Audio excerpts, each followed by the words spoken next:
오늘 하나님 주신 말씀 같이 보겠습니다. 사도행전 13장 1절에서 3절까지 말씀입니다. 사도행전 13장 1절에서 3절까지 말씀 찾으셔서 우리 한 음성으로 함께 읽도록 하겠습니다. 함께 읽습니다. 시작. 안디옥 교회에 선지자들과 교사들이 있으니 그 바나바와 니게르라 하는 시므온과 구레네 사람 루기오와 분봉왕 헤롯의 젖동생 마나엔과 및 사울이라.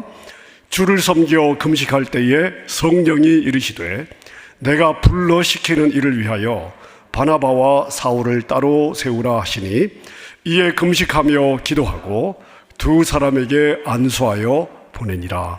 아멘. 아멘. 할렐루야. 반갑습니다.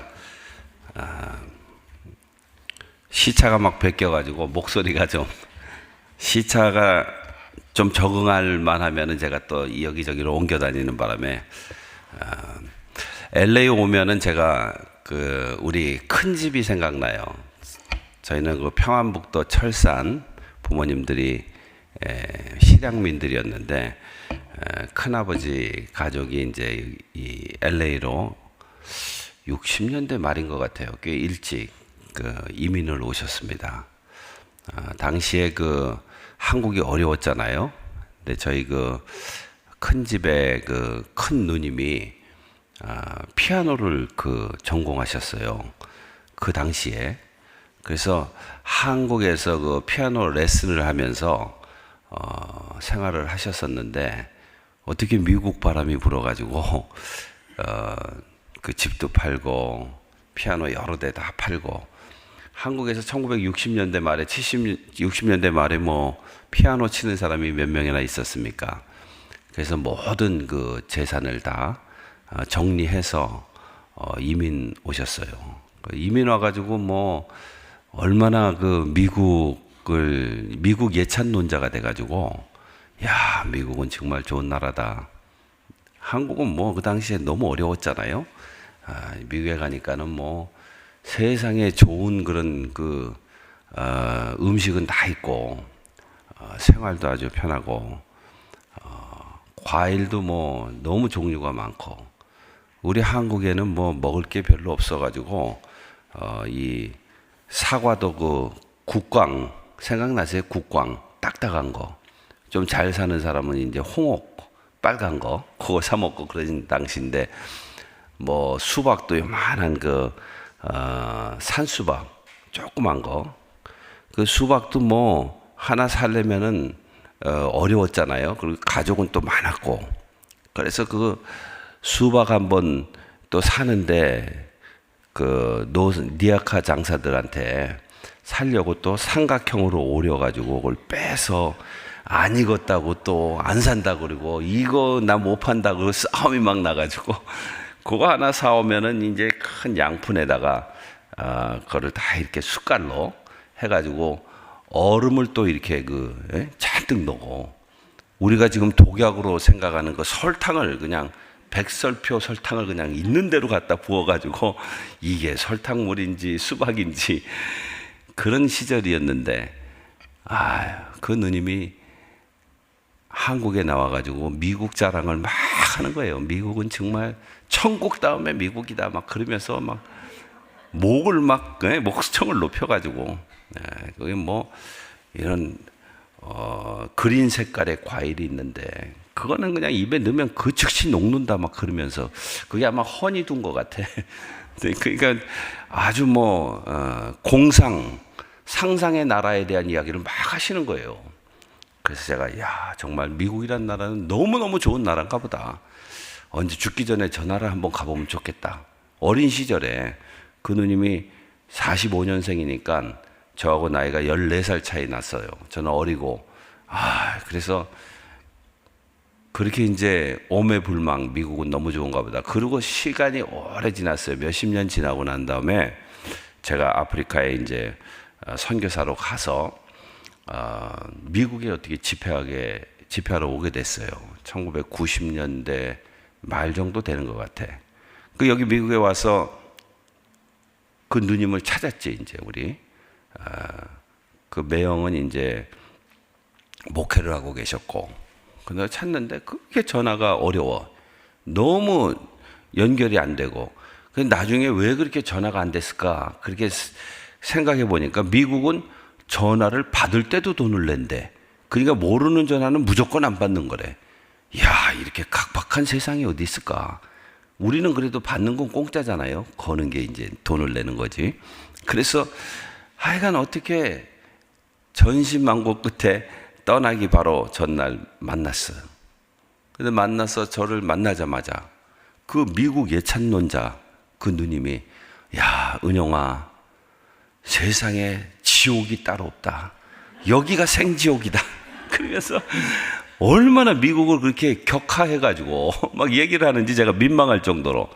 그 알고 보니까 이제 집 팔고 피아노 팔고 돈 가지고 와서 살 때는 여기가 천국이었는데 그거 다 쓰고 난 다음에는 이 누님이 세탁소에서 일하시고 이러면서 시간이 없는 거예요. 뭐 여러 시간 일하고 너무 힘들고 애들도 교육은 시켜야 되고 아들이 둘이 있었는데 그러면서 이제 그 이야기를 들었습니다. 아, 미국이 천국이었는데 지옥으로 바뀐 걸까요? 그건 아니죠. 더 살기 좋게 발전이 됐고 했는데 그 사람의 생각이 바뀐 거예요. 생각이 너무너무 중요합니다. 그 제가 그 이후에 미국에 몇 차례 오면서 우리 그 아버지의 큰 형님 여기 이민 오셔가지고 그 큰아버지죠. 큰아버지를 만나서 이야기를 제가 듣는데 중국집이 그때는 3불 99짜리가 있었어요. 뷔페가. 기억나세요? 미국 사시는 분들 맞는지 모르겠네. 어디 그런 뷔페가 있어서 점심에. 그래서 거기를 밥을 이제 저를 사주겠다 그래가지고 장소를 제가 미리 가서 앉아 있는데 제가 먼저 간 게 아니고 우리 큰아버지가 먼저 와서 기다리고 계시는데 제가 내려서 식당에 이렇게 들어가니까 이 어른이 지팡이를 잡고 장로님이셨어요. 우리는 다 이제 몇 대째 장로 집안에서 제가 목사가 나왔는데 지팡이를 짚고 다리가 편찮으시니까 천천히 저에게 걸어오시는 거예요. 아, 큰아버지 앉아 계시라고. 왜 이렇게 안 나오셔도 된다 그랬더니 그래도 목사가 왔는데 내가 그래도 일어서서 마중해야지. 그러면서 저를 마중하는 거예요. 그래서 마주 앉아서 식사를 하는데 거의 식사를 안 하시고 계속 이야기를 하시는 거야. 우리 아버지가, 우리 큰아버지의 아버지는 제 할아버지죠. 우리 아버지가 평안북도 철산에서 장로님이셨는데 선임 장로님이셨어요. 근데 교회에서 이제 그 예배당을 다시 짓게 되었는데 그 예배당이 철산읍, 지금 그 유명한 동창리 미사일 쏘아 올리는 철산 앞바다, 거기에 이제 그 교회가 있었는데 한 번은 굉장히 태풍이 불어가지고 교회가 한쪽 대들보가 무너진 거예요. 이게 교회가 쇠경으로 이렇게 남자는 이쪽, 여자는 이렇게 이제 7세 부동석이니까 목사님은 가운데 이렇게 서서 양쪽을 다 볼 수 있고 남자, 여자가 서로 이렇게 볼 수 없는 그런 예배당이었대요.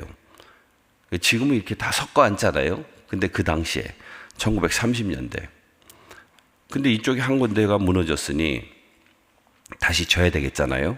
그래서 이거를 목사님이 광고를 하셔서 이제 우리가 예배당을 다시 신축해야 된다.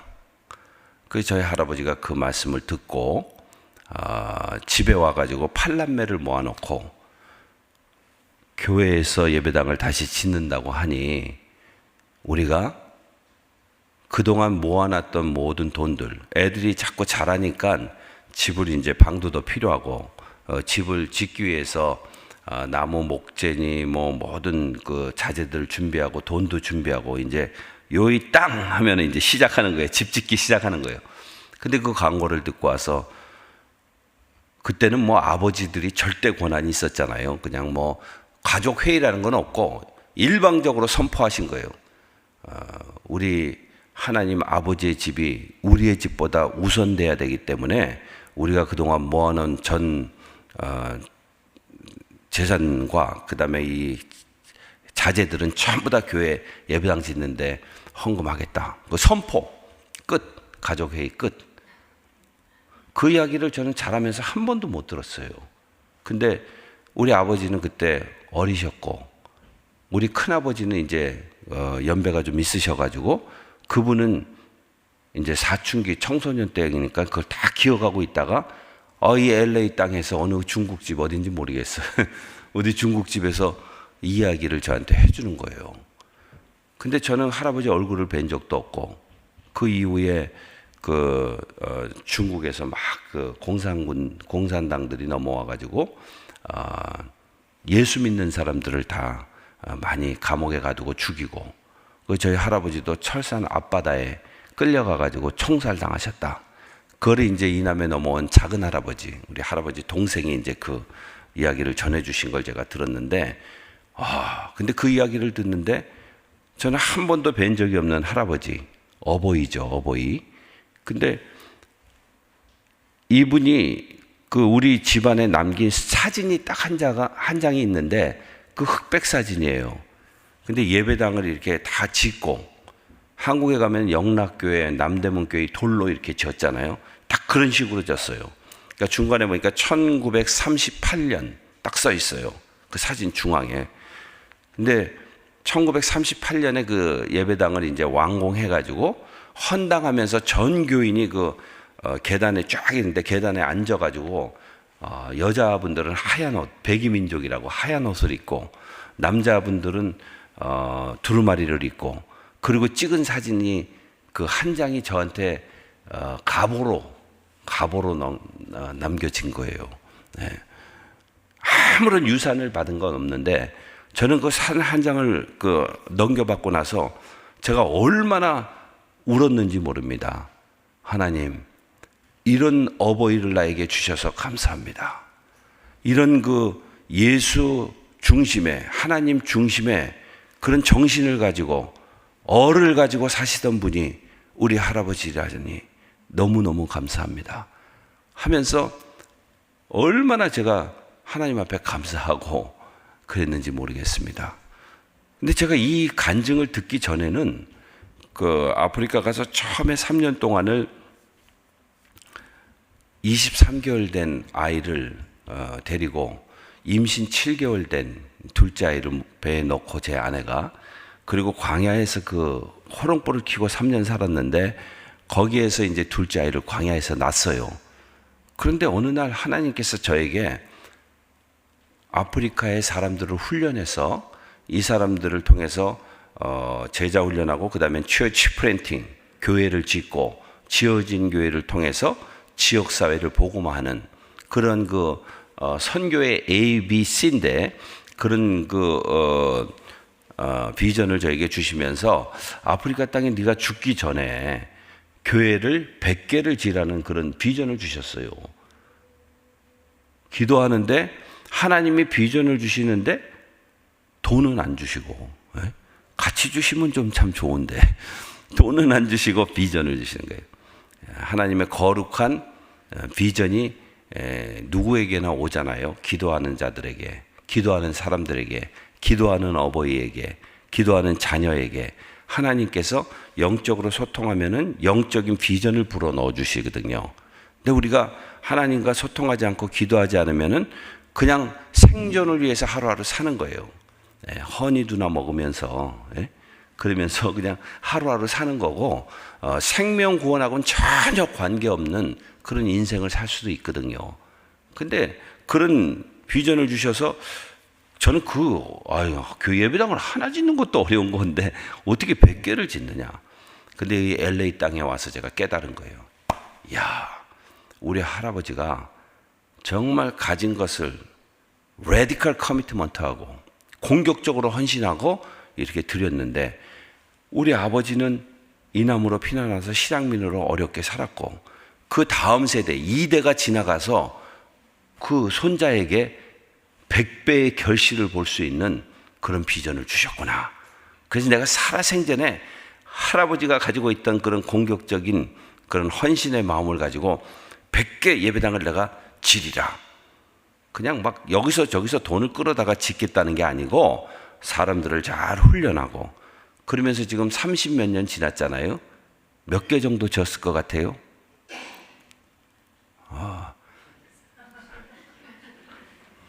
점점 모르는 얘기만 자꾸 하는가? 케냐에 지금 64번째 교회가 지어지고 있어요. 64번째.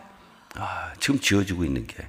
이제 그리고 금년에도 한 2개가 더 지어질 것이고, 그 이디오피아에도 산상기도 조금 이따가 좀 보여드리려고 하는데, 산상기도 기도원을 11개를 지었어요.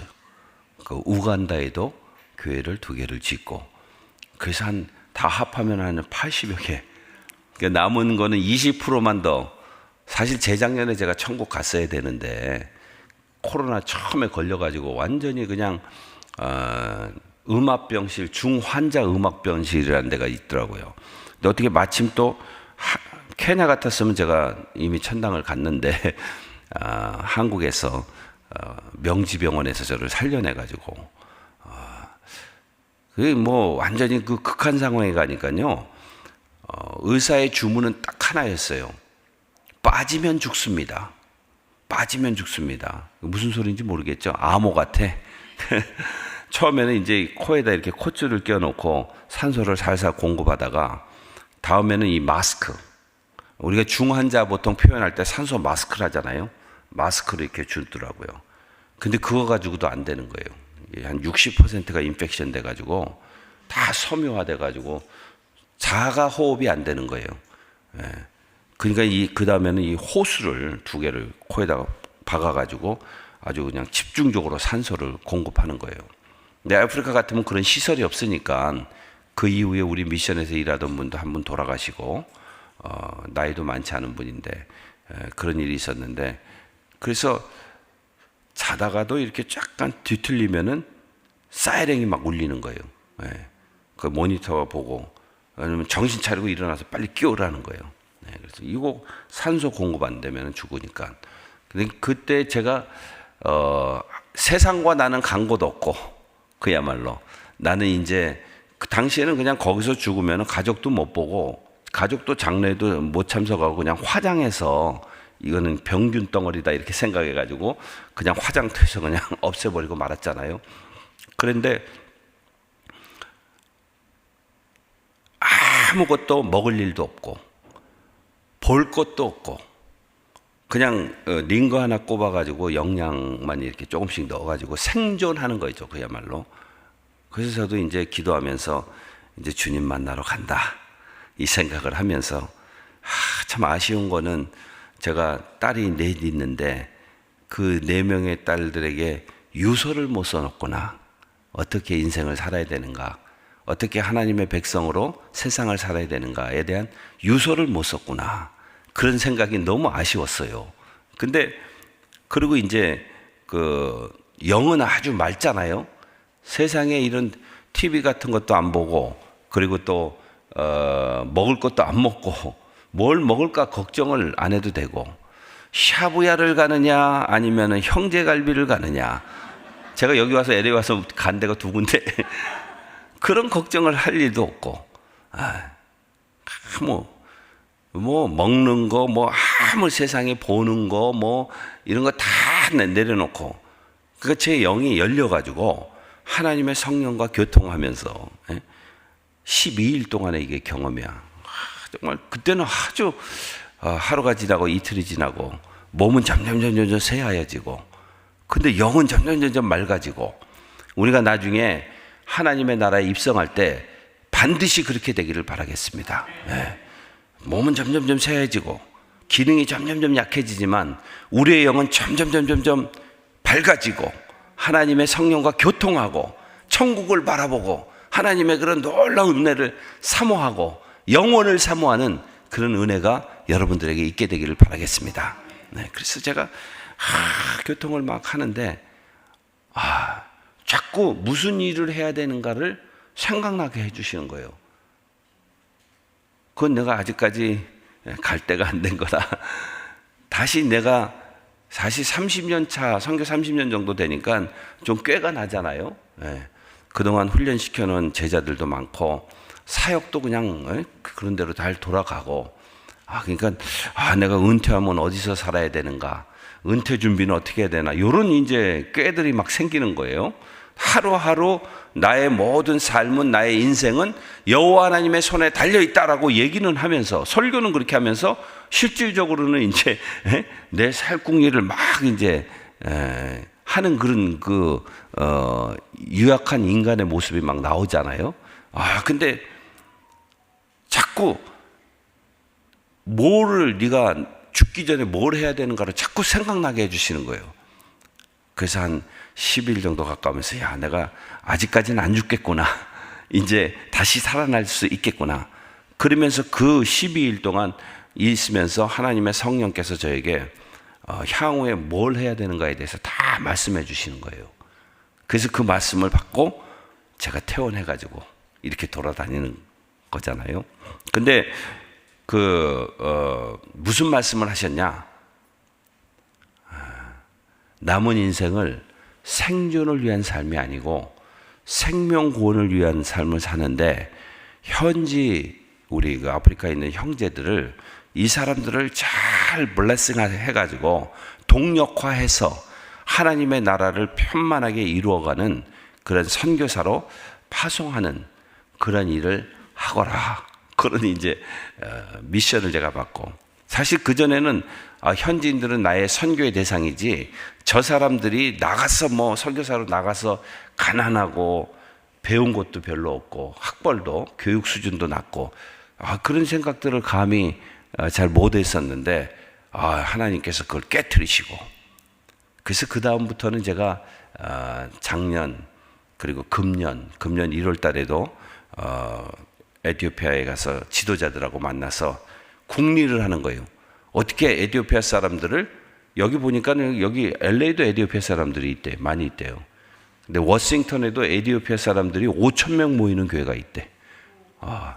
제가 한번 에티오피아 산상 집회 강사로 갔는데, 거기 워싱턴에서 목회하는 에티오피아 목사가 자기네 교회에 닥터들, 변호사들도 많이 있대. 에티오피아 사람들인데.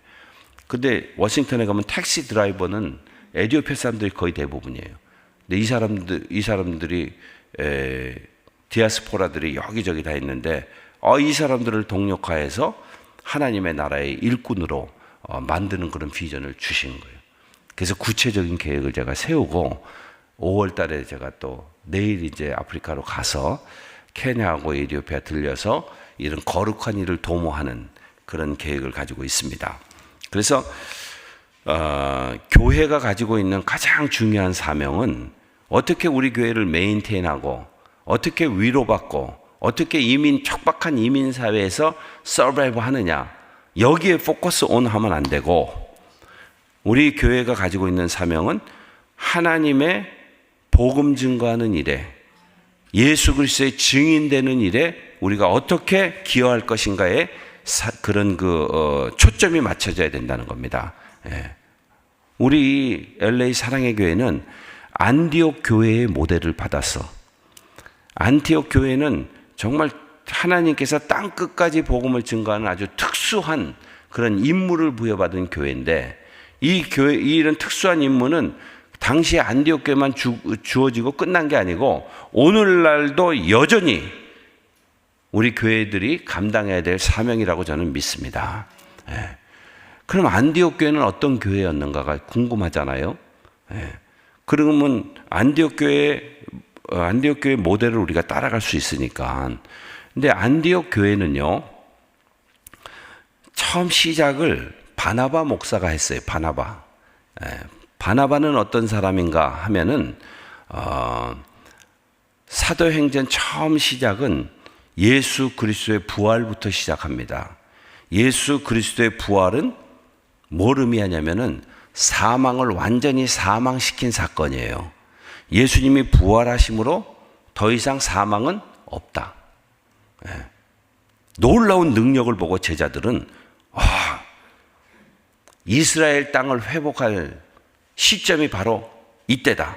저런 부활의 능력, 사망을 완전히 이기신 그 예수 그리스도의 능력, 이 능력이면 못할 게 뭐가 있느냐. 예루살렘에 주둔하고 있었던 로마 군인도 쫓아내고 그 유대 바리새인들도 다 몰아내고 헤롯 땅, 그러니까 예수님 태어날 때 어린아이들, 유대인 어린아이들 대학살한 살인자 헤롯 땅도 다 몰아내고 이제는 저 능력을 가지고 3년 동안 보니까는 예수님이 수많은 기적을 일으켰는데 오늘 보니까는 죽음을 완전히 이기고 다시 살아나신 이 예수의 능력이면 못할 일이 없다. 그렇게 생각을 해가지고 이 예루살렘, 이스라엘을 회복함이 이때입니까? 그렇게 물어보잖아요. 근데 예수님께서 때와 기한은 내 결정이 아니고 하나님의 결정이다. 그렇게 이야기하고 너희는 성령의 권능을 받고 예루살렘과 온 유다와 사마리아 땅끝까지 이르러 내 증인이 되라. 그 명령하시고 승천하셨잖아요. 그래서 12제자들 중심으로 해서 예루살렘, 유다, 사마리아 땅에 복음이 막 전해지는 게 사도행전 1장에서 12장. 그리고 땅끝까지 복음 증거하라는 것이 이제 바울과 바나바에 의해서 안디옥 교회를 중심으로 세컨 파트가 시작되는 건데 사도행전 그 성령 강림에 의해 교인들이 아주 레디컬 커미트먼트 하잖아요. 그래서 자기 중심의 신앙생활에서 우리 중심의 신앙생활로 바뀌고 11조 신앙을 박살을 내고 열을 다 드리고 그걸로 전체가 다 살아나는 공동으로 같이 생존하는 그런 아주 놀라운 무브먼트가 일어난단 말이에요. 역사적으로 딱 한 번 있었던 일이에요. 그래서 그 당시에 이 바나바라는 사람도 자기의 집과 재산을 다 팔아가지고 하나님 앞에 100% 이거 가져온 그런 사람이에요. 그러니까 예루살렘 교회의 시작은 정신은 레디컬 커미트먼트한 공격적인 헌신을 하고 그래도 내가 나이가 들어서 좀 살아야 되니까 좀 꽁쳐놓고 이게 아니고 전적으로 여호와 하나님만 의지하고 전적으로 하나님의 능력만 의지하고 광야로 나간 모세와 같이 그 스피릿을 가지고 바나바가 자기가 가지고 있는 걸 다 드렸어요. 그래서 요런 사람이면은 땅끝 복음 증거하는 그런 그 선교사로 적합한 사람이다. 그래서 예루살렘 교회가 뽑아서 이 안디옥에 파송을 했어요, 바나바. 그 바나바가 가서 보니까 이 안티옥이라는 동네가 이게 보통 험악한 동네가 아니에요. 성경에 나오는 그 13장 1절에 나오는 인물만 해도 거기 보면은 5명의 교사들이 이름이 거론되는데 구레네 시몬, 구레네 그다음에 그 니게르라는 시몬. 니게르는 어디냐면은 리비아, 가다피 유명한 그 리비아 땅이고 구레네는 어디냐면은 이 서쪽에 있는 이집트예요 지금. 그러니까 아프리카 대륙에서 2명, 그리고 사이프러스, 바나바가 구브로가 사이프러스인데 거기서 1명, 그리고 바울은 터키. 지금 지진이 무지하게 험하게 났잖아요. 그게 바로 바울의 고향 다소 그 위쪽에서 지진이 심각하게 난 거예요. 그리고 마나엔, 헤롯의 젖동생 마나엔. 이게 아주 멀티 에스닉 그룹 처치예요. 그러니까 다 인종 교회, 여러 사람들이 모여가지고, 그러니까 하나님께서 바나바를 보내가지고 그 안디옥 땅을 모판으로 해서 안디옥 교회를 세우고 세계 선교의 중심점으로 만들기 위해서 그 안디옥을 택하셨는데 거기에 구성원 자체가 그렇다는 거예요. 그러니까 교인들도 우리가 상상해 볼 수 있겠죠. 여러 다른 그 나라에서 온 사람들이 교인들로 멤버십을 가지고 있었어요. 그래서 제가 지리적으로, 문화적으로, 역사적으로 시간이 없어서 다 설명을 못 하는데 너무너무 중요한 거예요. 상업적으로도 LA 같은 곳이야, LA. 그 실크로드를 통해서 가져오는 모든 그런 물품들이 아시아 쪽에 있는 모든 특산품들은 다 안디옥 항구에서 로마로 알렉산드리아로 이렇게 에베소로 이렇게 퍼져 나갔습니다. 그리고 아프리카 쪽에서 오는 모든 그런 물건들은 알렉산드리아, 지금 그 이집트죠, 제2도시 알렉산드리아에서 가고, 그 다음에 유럽의 이제 그 모든 상품들은 로마. 그래서 안디옥은 로마 제국 때 3대 도시 가운데 하나예요. 그러니까 사람들의 교류가 굉장히 많고 또 여러 가지 그런 그 문화가 복합된, 그러니까 하나님께서 여기를 택하셔서 바나바를 보내시고, 이 바나바를 통해 가지고 교인들을 먼저 제자 훈련하고 1년 동안 바울을 불러와서 제자 훈련하잖아요. 그리고 준비된 교인들이 이제 준비됐어, 이제 하나님의 일할 수 있는 그런 일꾼들로 준비가 된 거예요. 근데 제가 이게 아주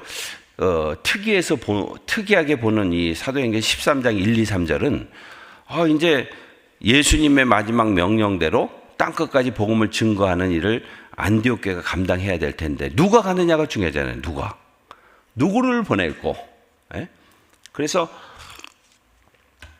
교인들이 금식하는 거예요. 금식하고 기도하면서 하나님, 예수님의 명령을 따라서 우리가 세계 복음화에 그런 일을 행해야 될 텐데 누구를 보내면 좋겠습니까?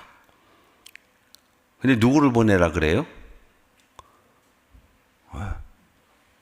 바나바와 바울, 제1의 성경 교사인 바울, 성경 박사 바울, 그리고 그 안디옥 교회를 설립한 바나바.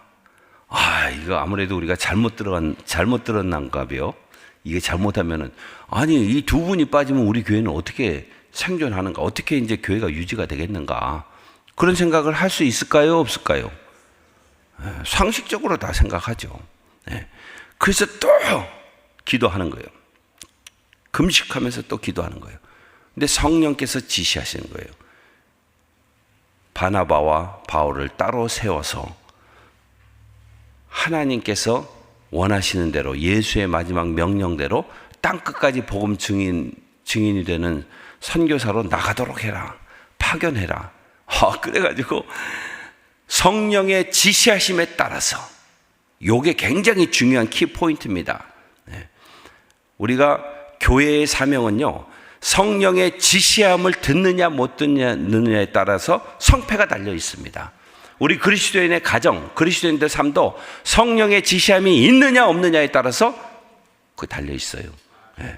제가 거의 죽을 지경에 가가지고 12일 동안 음압병실에 있으면서도 그때 성령의 지시함에 따라서 제가 다시 세상에 나와가지고 다시 선교의 판을 놓게 된 겁니다. 그래서 요 성령의 지시함을 받아야 되는데, 그러면은 성령께서 우리와 함께 하시면은 놀라운 일들이 우리 남은 인생 동안에 일어나게 되는데, 우리 LA 사랑의 교회 식구들 얼마가 남았는지 모르지만은 우리의 영이 하나님의 성령과 교통하고 성령의 지시함에 따라서 남은 인생을 살아가게 되기를 바라겠습니다. 우리가 가지고 있는 에너지, 가지고 있는 시간, 생명인 시간을 어떻게 쓰느냐에 따라서 완전히 우리 주변이 다 달라지는 거예요. 그 다음에 우리가 가지고 있는 물질, 여기에 대해서도 제가 간증할 게 너무너무 많은 거예요. 몇 퍼센트 헌신하느냐에 따라서 몇 퍼센트 결과가 나오는 거예요. 근데 이런 성령의 지시하심이 우리에게 있으려면 우리가 하나님의 성령의 권능을 받아야 되는데, 성령의 능력은 예수의 능력하고 동일한 능력이에요.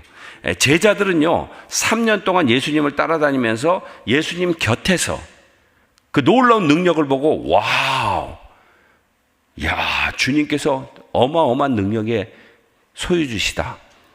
오병이어의 기적을 일으키고 수많은 병자들을 고치고 죽은 사람을 살리고, 옆에서 그걸 봤어. 항상 3년 동안을 따라다니면서 예수님께서 오병이어의 기적을 일으킬 때에 심부름 50명씩 따로 세워 앉히고, 모세 광야하고 똑같은 그림이에요. 신약과 구약이 매칭이 되는데 그걸 받아가지고 큰 소리 치는 거예요. 아, 거기 일어서지 말고 앉아 있어. 다 차례가 가니까 앉아 계시라고.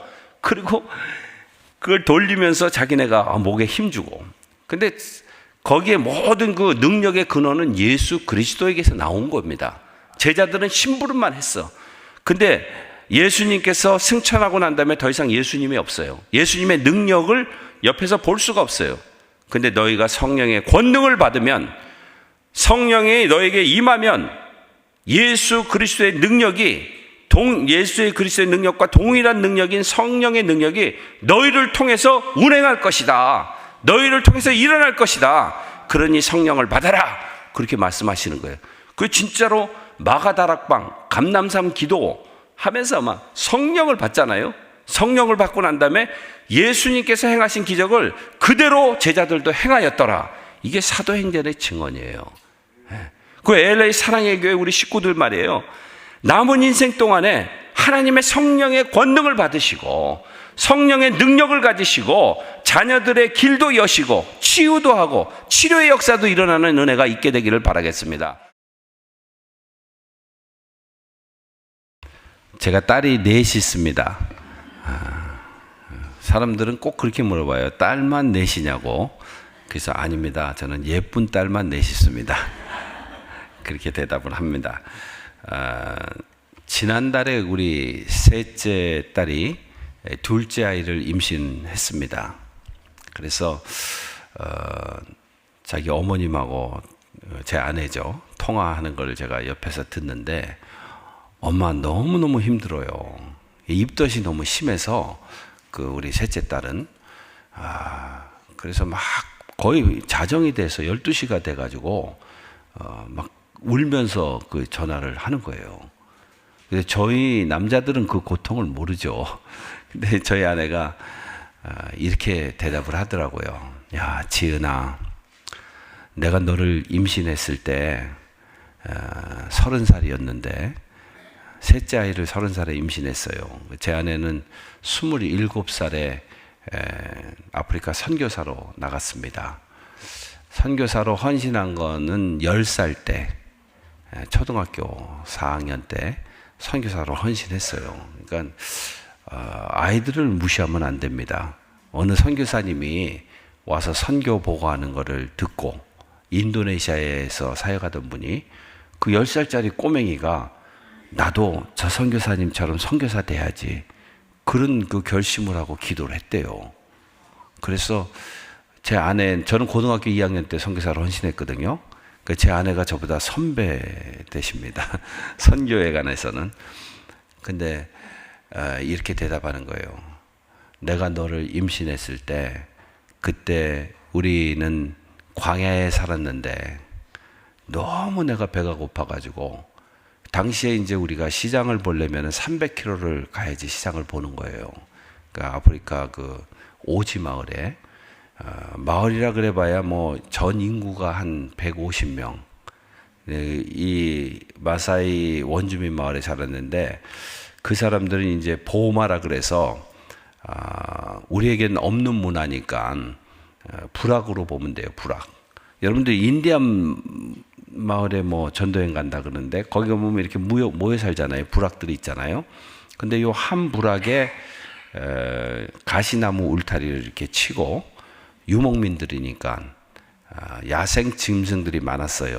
그 하이에나나 표범, 그리고 가끔 이제 사자도 내려오셔가지고 그 가축들 먹으려고. 그래서 우리 교인들이, 우리 마을 사람들이 가시나무 울타리를 치고 그 안에다가 집을 이제 소똥하고 진흙하고 이겨가지고 여자분들이 집은 져요. 가시나무로 프레임을 이렇게 만들고 거기다가 이제 그걸 이겨서 붙이는 거예요. 이렇게. 그러면 이렇게 동그랗게 이제 그 집이 있고 창문은 없고 요만한 빗구멍이 하나 있어요. 그래서 그 안에 들어가려면 달팽이 집처럼 생겨가지고 고개를 아주 낮추고 낮게 져요, 집을. 그걸로 이렇게 기어 들어가듯이 들어가면은 안에 들어가면 이제 아무것도 안 보여. 깜깜해. 근데 한참 시간이 지나면 이제 동공이 확장되면서 빗구멍에서 들어오는 그 빛을 이제 볼 수 있는데, 뭐 원룸 안에 모든 게 다 있어요. 애들도 많이 낳거든요. 그래서 가죽이 조그만 소가죽이 있으면 거기는 애들 침실, 좀 큰 게 있으면 거기는 엄마 아빠 침실, 중간에는 이제 불씨가 꺼지면 안 되기 때문에 거기에다가 그 돌 2개가 이제 그 주방이에요. 주방. 거기에다가 숯불을 늘 펴고 냄비로 뭐 이렇게 끓여 먹는 그런 마을이에요. 그 마을에 6개의 부락이 있었어요. 근데 그 중심에 27살짜리 여자, 아주 약관의 나이죠. 제 아내하고 32살짜리 좀 늙은 5살 차이니까 우리가 거기 가서 이제 정착을 하고 그 원주민들하고 같이 생활이 시작됐습니다. 그래서 둘째 아이를 거기서 낳고 91년도에, 그리고 94년도에 셋째 아이를 임신했는데 걔가 지은이에요. 이제 얘가 이제 장성해서 시집 가서 첫애를 낳고, 첫애 낳을 때 그냥 입덧은 한 번만 하고 끝나면 좋은데 아기가 생길 때마다 입덧을 하는 거예요. 참 그 해산의 고통이라는 거는 우리의 인생 삶과 같은 것 같아요. 뭐 우리가 병도 한 번만 걸리고 그냥 말면 좋은데 계속 새로운 병들이 걸리고 고통이 오는 것과 같은 것 같아요. 그래서 울면서 상담하는 딸에게 그 과거에 광야에서 30살 때 본인이 경험한 걸 얘기해 주면서 너무너무 배가 고파가지고 먹을 게 없으니까 그 고생한 얘기를 하면서 그때가 너무 어려웠지만 그 시간이 지나가더라. 그러니 지은아, 조금만 참아라. 이제 몇 주 더 지나면은 안정기가 올 테니까 그때 더 이상 고통은 없어지니까 조금 참아라 하면서 전화로 이렇게 기도해 주면서 딸을 위로하는 거를 제가 보면서, 야, 정말 참 남자들은 알 수 없는 그 일들이잖아요. 근데 모녀 간의 그 대화를 제가 들으면서 이런 생각을 했습니다. 야, 참 어머니의 마음이라는 건, 어버이의 마음이라는 거는 이런 마음인가 보다. 근데 그 지은이가 이제 성장을 해서 아프리카에서 잘 자라가지고 고등학교를 졸업하고, 그리고 여기 칼빈 칼리지, 미시간에 있는 칼빈 칼리지를 졸업하게 됐어요. 근데 대학교 3학년 때 자기 친구가 둘이 자살을 했는데 둘 다 선교사 자녀였어요. 한 애는 한국애였고 한 애는 미국애였어요. 근데 자살한 내용이 참 기가 막혀요. 한국 선교사 아들은 걔도 아프리카에서 쭉 나서 성장한 아이인데 아버지가, 야, 이놈아, 남자는 군대를 가야 돼. 그래가지고 막 강제로 대학교 1학년을 마치고 한국으로 군대를 보낸 거예요. 근데 이 아이가 한국의 문화도 낯선데 듣자 하니 한국의 군대 문화는 이거 무시무시한 문화인 거예요. 그래서 마음이 너무너무 두려우고 고민하고. 근데 그 아버지가 좀 이게 자기 아들의 특수한 상황이잖아요. 그 아프리카에서 태어나서 거기서 자라고 공부를 하다가 음악을 하는 애인데 기가 막힌 음악성이 있어요. 피아노를 잘 치는 애, 남자애였는데. 그래 군대를 가라고 하니까 한국은 갔어. 갔는데 이게 뭐 생각만 해도 너무너무 이게 마음이 두려워가지고 한강에서 뛰어내린 거예요. 그래서 이 아이가 사망하고, 얼마 있다가 미국인데 캔사스 시티에 사는 미국인데 얘는 아프리카에서 태어났어요. 얘도 아버지가 그 선교사였고 할아버지는 그 말 타고 에티오피아에 1900년, 1950년대, 60년대 이때는 말 타고, 지금도 말이 많이 타고 다녀요. 근데 그 말 타고 선교하던 분이야. 근데 이 아버지가 첫째 아들이 고등학교를 졸업하고 미국에 이제 대학을 가게 됐는데 그분들은 평신도 선교사였거든요. 그러니까 둘째 아들을, 야, 너도 형이랑 가는데 미국에 가면은 고등학교는 공짜로 공부하니까 미국으로 다 가자 그랬어요. 근데 이 아들은 미국이라는 사회가 너무너무 낯설고, 미국이에요, 백인. 너무너무 여기에 와서 생활하는 것이 맞지 않는 옷을 입는 것과 같은 거예요. 근데 와서 고등학교를 다니는데 자기 친구들하고 소통이 안 되는 거예요. 요즘 뭐 한국은 고등학생들이 누구 K-팝의 뭐 가수 누구 이름 대고 뭐 이름 막 유명한 사람 BTS 얘기를 한다든지 뭐 이러면은 얘는 BTS가 뭔지도 모르는 거고, 아주 너무 낯선 그런 그 환경에 와가지고 너무 스트레스를 받아. 그래서 아버지한테, 아버지 나 다시 케냐로 보내주면 안 돼요? 너 혼자 어떻게 케냐 가서 사느냐? 안 된다. 이 친구가 착한 애인데 더 이상 부모님께 요구를 못하고 자기가 아르바이트 해가지고 돈을 모았어요. 케냐 한번 가보는 게 소원이야. 그래가지고 땀땀이 돈을 모아가지고 방학 때 이제 고등학교 졸업하는 마지막 해 케냐로 온 거예요. 와가지고 그 자기 친구들 흑인들하고 또 운동장에서 막 또 축구도 하고 놀고 너무 신나게 놀고, 그리고 다시 돌아오다가 영국 히드로 공항에서 우리 딸 셋째 넷째 아이하고 만난 거예요. 거기서 우리 애들은 이제 미시간의 그랜드 래피드로 가고 얘는 캔사스시티로 돌아오는 그 공항에서 만나가지고 이제 자기 케냐 갔다 와서 소원이 이제 성취가 됐다. 그리고 캔사스시티 돌아와가지고 바로 목을 매서 자살했어요. 그 아버지가 그거를 보고 아버지가 발견한 거예요. 나무에 이렇게 매달려 있는 자기 막내 아들을. 아버지의 마음이 어떻겠어요, 그거 보고. 근데 유서를 써놓은 거예요, 유서를. 엄마, 아버지, 너무 걱정하지 마세요. 예수님께서 제자들에게 말씀하시기를 내가 너희들을 위해서 처소를 예비하러 가노니, 그러니까 주님께서 제자들을 위해서 처소를 예비해 놓으신다고 그렇게 성경 말씀에 있는데, 내가 오늘 여기서 죽어도 하나님의 나라에 들어가서 주님과 함께 거할 테니 걱정하지 마세요. 그러면서 유서를 써놓고 죽은 거예요. 그 엄마 아버지는 그걸 보고 통곡을 하고, 우리 딸이 자기 다 같이 한솥밥 먹던 고등학교 다니던 미션 스쿨에서 같이 공부하던 애들이니까 거기서 카풀을 해가지고 켈빈의 그 로즐린 아카데미 공부한 애들이 5명이 거기서부터 미시간에서 캔사스시티까지 운전을 하고, 학생들이 돈이 없으니까 이제 비행기표는 못 사고 거기까지 와서 조문을 하는데, 가서 보니까 기가 막힌 거야. 우리 지은이가 광야에서 우리 아내가 임신해가지고 배고프면서 이제 줄이면서 그렇게 태아를 양육했던 그 아이가 학교에 돌아왔는데 도저히 공부를 할 수가 없는 거예요. 내가 무슨 하나님께서 살아계시다면 어떻게 선교사 자녀를 이렇게 둘이나 죽도록 내버려 두시느냐. 이 하나님은 무슨 하나님이 이런 하나님이 있느냐. 그러면서 깊은 멘탈 스트레스가 와가지고, 스트레스 때문에 공부고 뭐고 아주 영리한 애인데 이름을 지혜로울 지자를 써서 그런지 아주 지혜롭고 공부도 잘하고 아주 글도 잘 쓰는 애인데, 그래서 완전히 이게 흐트러진 거예요.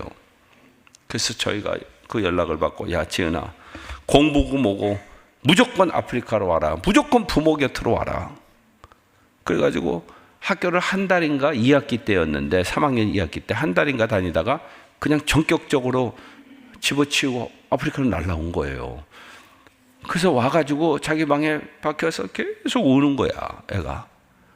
깊은 회의에 빠져가지고 평생을 주를 위해서 산다고 선교한 선교사의 자녀들을 어떻게 하나님께서 이렇게 내버려 둘 수가 있느냐. 나는 하나님의 나쁜 하나님이든지 아니면 죽은 하나님인 것 같다. 근데 제가 목사고 선교사고, 근데 이 아이한테 어떻게 해줄 말이 없는 거예요. 하나님 좀 잠깐 내려오십시오. 좀 면담 좀 해주세요. 이렇게 할 수도 없는 거고, 보이지 않는 하나님을. 그래서 우리 둘 부부가 얘를 자꾸 우는데,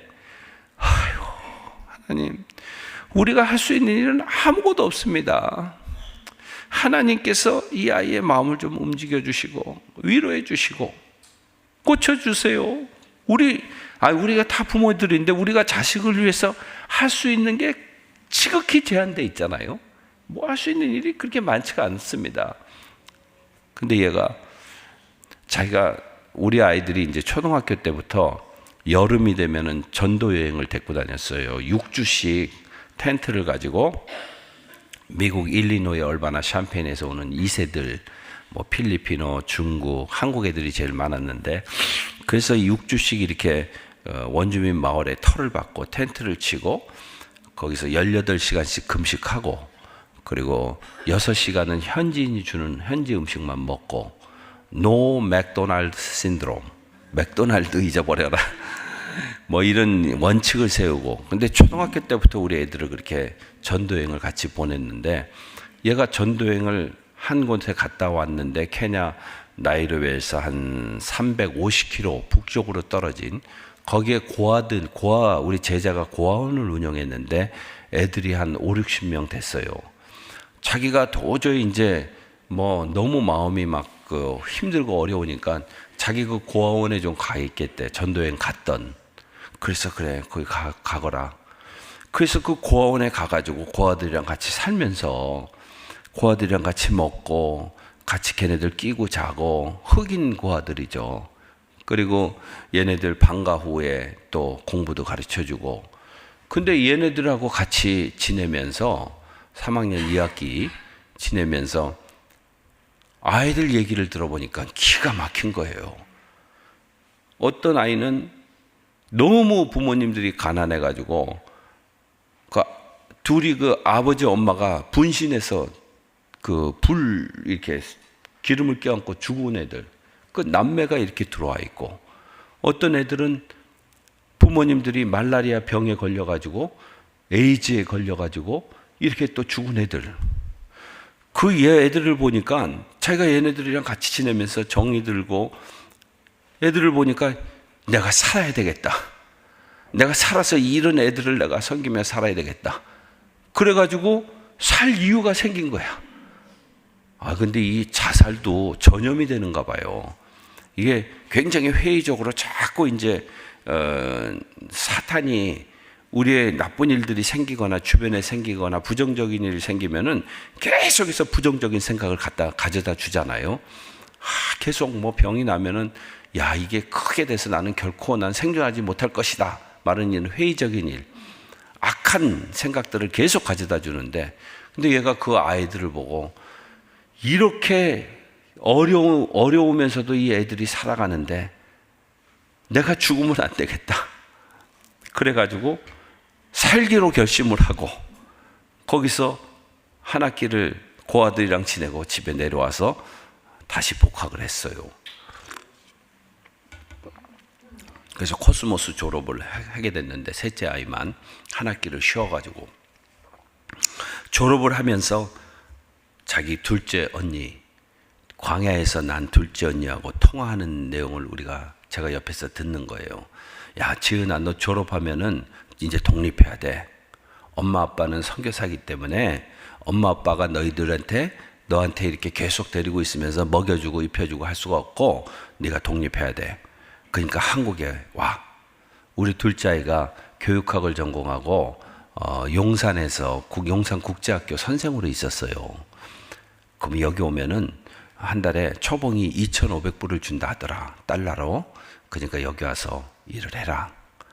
그랬더니 이 셋째 아이가, 고아들하고 같이 산 아이가, 지은이가, 언니, 나는 대학교 졸업하고 내 인생의 시작을 고아들하고 같이 하고 싶어. 그러니까 나는 한국에 안 갈래. 그렇게 이야기를 하고 전화를 끊더라고요. 그리고 졸업하자마자 이 아이가 케냐로 왔어요. 근데 그때 이제 우리가 고아원을 3개 운영하고 있었거든요. 우리 선교회에서. 그래서 그 고아원 중에 하나를 이제 답사를 가는 거예요. 얘를 데리고. 근데 그 마을에 한 270km 떨어진 서쪽에 있는 케냐의 서쪽에 있는 그 카캅텟이라는 그 마을인데 저희 제자 하나가 로버트라는 그 친구가 1990년대 말에 유스 컨퍼런스에 왔다가 거기에서 전국에서 아이들이 한 150명 정도 모였었는데 유스 컨퍼런스 기간 중에 자기가 은혜를 받고 자기 삶을 하나님 앞에 드리고 헌신하면서 하나님, 나는 우리 케냐의 교육을 다음 세대를 교육하는 일에 나는 헌신하고 싶습니다. 나는 여자 고등학교를 하나 설립을 해서 여자들이 중요하니까 여자들이 가정을 다 잡고 있잖아요. 그 친구가 왜 남자 고등학교를 생각 안 하고 여자 고등학교를 생각했는지 그게 하나님께서 주신 지혜야, 걔한테는. 그 로버트가 청소년 수련회 와가지고 청년 젊은 나이죠. 그래서 여자 고등학교를 세워서 얘네들을 잘 기독교 교육 시켜가지고 케냐의 가정들을 살리는 그런 일을 하겠다라고 헌신을 했대요, 자기가.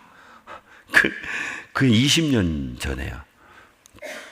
근데 진짜로 이 친구가 20년 동안을 기도를 하면서 여자 고등학교를 설립했는데 그렇게 헌신하고 하나님 앞에 기도는 했으나 현실로 돌아가 보면은 자기네 집은 호롱불 켜고 살아야 되고 무슨 뭐 정말 그 케냐가 가난하지만 시골은 진짜 너무너무 가난하거든요.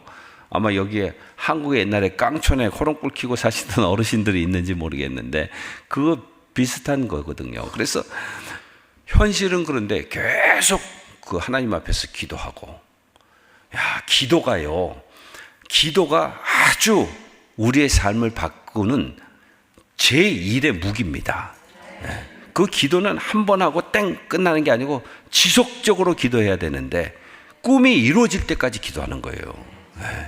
우리 LA 사랑의 교회 식구들 자녀를 위해서 뭐 특세해도 안 되네. 포기하지 말고 될 때까지 기도하시기 바랍니다. 하나님이 반드시 응답해 주세요.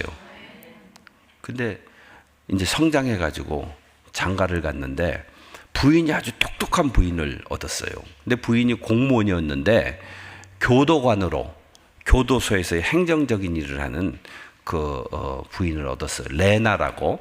근데 이 부인이 옆 나라에서 콩고라는 나라에서 내전이 일어나 가지고 유엔에서 피스코 군인들 용병들을 뽑는데 백인들은 인건비가 비싸니까 아프리카 이웃 나라에서 사람들을 모집을 했어요. 근데 이 부인이 행정요원으로 뽑힌 거야. 그래서 자그마치 한 달에 $2,000씩 월급을 계약을 하고, 그리고 케냐 정부에서 소정의 공무원이니까 월급은 계속 나오고, 그래서 2년 계약으로 콩고에 가서 일을 한 거예요. 2년 동안 $48,000를 모아가지고 진짜로 여자 고등학교를 세운 거야. 참, 그 이야기를 저한테 했는데, 고아원 답사 가다가 고아원하고 학교, 여자 고등학교 신설된 그 학교, 이름도 케냐의 스타가 되라 그래서 케냐 스타 걸스 하이스쿨 이렇게 이름을 정해놓고 거기를 들려서 자기네 오프닝 세리머니에 설교를 해달래. 그래서 가던 중에 제가 들렸어요. 가서 보니까 이 중앙 건물은 2층이야. 2층이고 옆으로 이렇게 행정하고 교실을 몇 개 줬는데, 진짜 이 건물이 이게 서 있을까? 꼭 무너질 것 같아.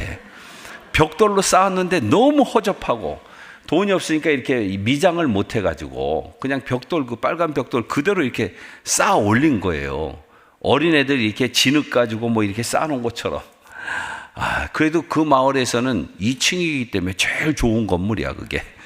그래서 제가 텐트를 쳐놓고 마을에 이제 뭐 한국으로 말하면은 이장이니 뭐니 이런 사람들이 다 모여가지고 같이 예배를 드리는데 성령께서 저에게 감동을 주시는 거예요. 그때 그 이야기를 들어보니까 20년 동안을 기도해가지고 저는 그 20년 전에 그 친구가 원 오브 댐이잖아. 150명 가운데 하나인데 그런 기도를 했는지 안 했는지도 알지도 못하고. 근데 하나님께서는 그 기도를 들으시고 아프리카에 전기도 없는 촌에 사는 아이들이 하나님의 말씀을 듣고 그 말씀에 감동돼서 기도한 걸 하나님이 들으시고 부인을 만나게 하시고 길을 열어주시고 돈을 전략하고 세이브해서 학교를 짓도록 만드셨다는 그 스토리가 너무 감동적인 거예요. 그래서 제가 우리 지은이한테, 지은아, 너 고아 사역이 거기에서 학교에서 한 30분 정도 차로 가면은 고아원이 있으니까 거기는 왔다 갔다 하면서 돌보고 처음 시작하는 이 여자 고등학교에서 네가 좀 열심히 학교를 시작한 셋업하는 걸 좀 도와라. 그렇게 제가 권유를 했어요. 그랬더니 우리 딸이 가만히 생각해 보니까 고아원 사역도 하고 또 여자 고등학교 애들 사역도 하고 일석이조 다 생각을 해가지고 자기가 그렇게 하기로 결정을 한 거예요. 어그리가 됐어요. 그래서 제가 로버트 목사한테, 야, 로버트야, 우리 애가 여기 와서 살려면은 집이 필요하다. 방이. 그러니까 방을 하나 네가 만들어 줄 수 있냐? 그랬더니 문제 없대. 보니까는 이제 자기네 집이 본체가 있고 이렇게 깎아 절벽이 있는데 한쪽에다 축대를 쌓아놓고 축대에다 방을 이제 4개를 만들어 가지고 그거를 렌트를 줘 가지고 렌트비가 5천 실링이니까 한 달에 50불 정도, 미화로 50불 정도 되는 방 하나에 2천 실링이니까 20불 정도 되는, 한 달에 20불 정도 되는 방을 4개를 세주고 있었는데 그 중에 한 방을 우리 딸에게 주겠대요. 그래. 그래서 들어가 보니까 축대에 쌓여 있으니까 창문이 없어요. 그 문 들어가는 옆에 조그만 쪽창이 하나 있는데 거기 들어가 보니까 그냥 시멘트로 이렇게 발라놓고 페인트 칠도 안 하고 미장도 안 한 그런 방이야. 바닥에 아무것도 없어. 그래서 제가, 야, 그래도 우리 딸은 미국에서 4년 유학을 했는데, 매트레스는 좀 하나 만들어주고, 그 사람들 그냥 바닥에 그냥 자니까, 그리고 페인트 칠을 좀 돈도 안 비싼데 몇십 불이면 페인트 사니까 내가 돈을 줄 테니까 좀 해주라고 했더니 그 정도 돈은 자기도 있대. 그래서 자기가 페인트 칠 해주겠대. 그리고 화장실이 이제 그 재래식 화장실, 옛날에 우리 푸세식 화장실. 거기서 이제 냄새도 많이 올라오고 이제 벌레 같은 것도 올라오니까 야, 내가 돈 줄 테니까 뚜껑을 하나 만들어서 옛날에 우리 이렇게 손잡이 뚜껑을 이렇게 막아 놓으면은 그 벌레가 안 올라오니까 그것도 자기가 할 수 있대. 그래가지고 그 쪽방을 하나 얻어서 생활을 하는데 월급을 정해야 되잖아요. 월급. 학교니까. 우리는 대학교까지 졸업하고 이제 자립을 해서 우리 애들은 다 이제 대학 다닐 때부터 이제 알바하고 그래서 살았는데 자기네 그 학교 룰이 아주 초짜 선교사, 초짜 그 교사는 100불 월급을 줘. 100불 만실링.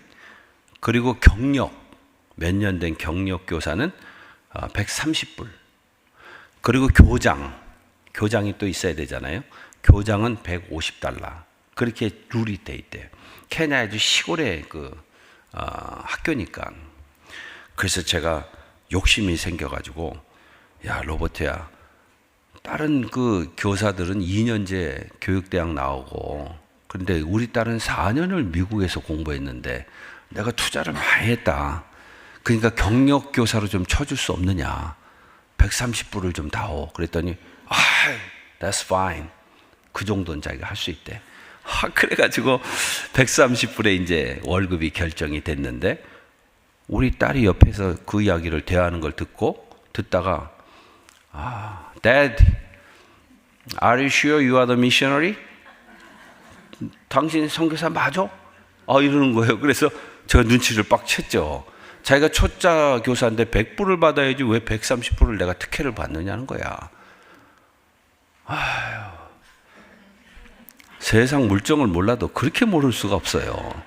그래가지고 제가 I'm sorry 그냥 졸지에 30% 깎여가지고 100불 받고 그 학교를 이제 섬기게 됐어요.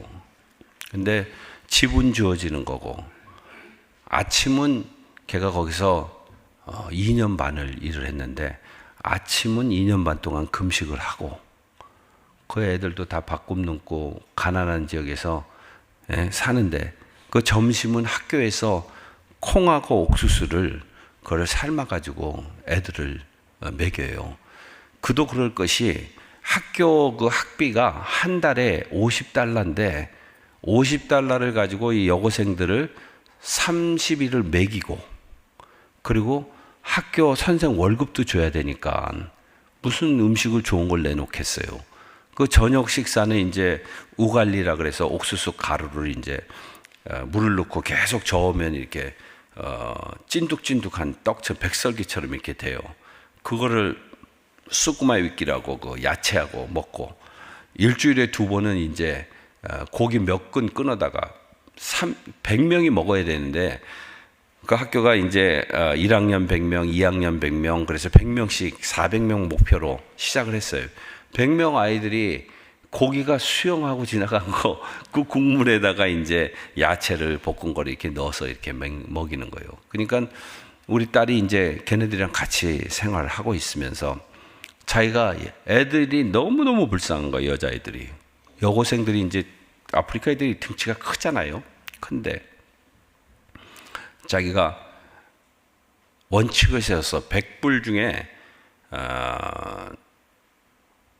그 9대1의 원칙을 세웠어. 9대1. 9대1의 원칙은 뭐냐면 10%를 우리는 11조를 내잖아요. 근데 얘는 11조를 10%를 자기가 쓰고, 그 다음에 90%를 아이들을 위해서 쓴다. 이런 원칙을 세운 거예요. 그래서 여자애들이 이게 그 생리하고 그러는데 생리대 살 돈이 없으니까 그 시커먼 비닐봉지 가지고 막 맞고 다니고 이러는 걸 보면서 얘가 매일 애들 껴안고 우는 거야. 그거 이 아이들이 학용품이니 뭐니 없어. 극빈자, 아프리카의 시골은 아주 가난합니다. 그래서 $72 애들을 쓰고 8불을 자기가 일주일에 2불씩, 그 이제 그 원산지니까 요런 그 양배추 하나 사면은 그거를 7토막을 내 가지고 저녁만 먹는 거니까. 그래서 생존한 이야기를 걔가 끝날 때쯤 저에게 우리 부모가 우리 아내하고 저하고 듣고, 야, 정말 우리가 너무너무 무심했나 보다. 그러면서도 그래도 하나님께서 이 아이와 함께 하시고 또 다른 사람들을 섬기고 복음의 증인으로 살 수 있도록 은혜를 주시고 견디게 하셨구나. 그런 생각하니까 조금 위로가 되더라고요. 근데 2년 반 지나고 우리 딸이 이제 결혼을 하게 됐어요. 그래서 한국에 서울에서 결혼을 했는데 남편은 핀란드 사람이야. 핀란드에서 온 선교사 MK하고 결혼을 했어요. 그냥 한국에서 결혼을 했는데 거기에 로버트 목사가 자기 거의 1년치 월급을 모아가지고 비행기 표를 사가지고 축하하러 온 거예요. 케냐에서부터 한국까지. 제가 1불도 안 도와줬어요. 우리는 철저하게 자립 원칙을 바탕으로 해서 선교하는 단체이기 때문에. 그래서 왔는데 보니까 저는 이 가방을, 트렁크가 그렇게 큰 트렁크를 보지를 못했어. 보통 우리가 갖고 다니는 그런 트렁크가 아니고 어마어마하게 큰 트렁크를 이거를 가지고 와가지고, 그때 케냐에서 그 장신대본에서 PhD 공부하는 신라라는 친구가 공항에서 이제 영접해가지고 게스트하우스, 게스트룸으로 저희가 이제 데리고 왔는데 보니까는, 야, 제가 저 큰 가방을 여기 가지고 와가지고 저기다가 잔뜩 물건을 사가려고 왔나 보다, 이런 생각이 드는 거야. 근데 게스룸에 와가지고 이 가방을 딱 여는데 깜짝 놀란 거예요. 그 가방 안에 뭐가 들어있었냐면, 뭐가 들어있었을 것 같아요? 아이들이 벌써 이제 3학년까지 됐잖아요. 2년 반 전. 3학년까지 애들이 한 300명 된 아이들이 거기다 손편지를 다 쓴 거야. 선생님, 결혼 축하합니다. 우리가 다 가고 싶은데 못 갔어요. 그러면서 우리 딸한테 이제 은혜를 입은 그 아이들이, 그리고 자기네들이 돈을 걷어가지고 반짝이 그 목걸이 있잖아요. 반짝이. 야, 그걸 어떻게 하고 결혼식장에 들어갑니까? 드레스 입고. 그 반짝이 목걸이를 자기들이 사가지고, 우리 옛날에 한국에 그 김만배 씨인가 누구 그 북한에서 넘어왔을 때 그 당시에 촌스러워서 한국도 반짝이 목걸이 걸어준 거 저기 생각나는데, 그거를 몇 개를 신랑 거하고 신부 거를 사다가 거기다가 가져온 거예요. 그러니까 우리 딸이 그 편지를 하나씩 결혼 전야제죠. 전날 밤에 그 읽으면서 통곡을 하며 울어. 야, 내가 해준 것도 없는데 얘네들이 나한테 이렇게 편지를 써서 너무너무 감동이고 고맙다. 그러면서 이 아이들을 자기가 신혼여행을 그 학교로 신혼여행 간 거야. 남편이랑. 근데 신혼여행을 갔더니 그 아이들이 거기서 모의 결혼식을 하는 거예요. 모의 결혼식. 모의 결혼식이 뭐냐면, 우리 아이들이 결혼할 때에, 거기 케냐는 아침이었는데, 아침에 자기네들이 신랑, 신부 둘을 이제 정해가지고 여자애를 남장시켜가지고 너는 신랑이다. 그리고 또 예쁘장한 애를 하나 골라가지고 넌 신부다. 우리 선생님이 지금 결혼하니까 우리가 여기서 같이 하자. 그 전교생들이 거기서 축하를 하면서 박수를 치고 그랬다는 거예요. 그래서 우리 딸이 신혼여행 가가지고 가니까 결혼식을 또 해야 된대, 여기서. 그래서 자기들이 결혼식을 이제 거기서 예배 다 우리가 드리고 또 신랑 신부 정해가지고 결혼식 하면서 그 광경을 제가 봤습니다. 여러분들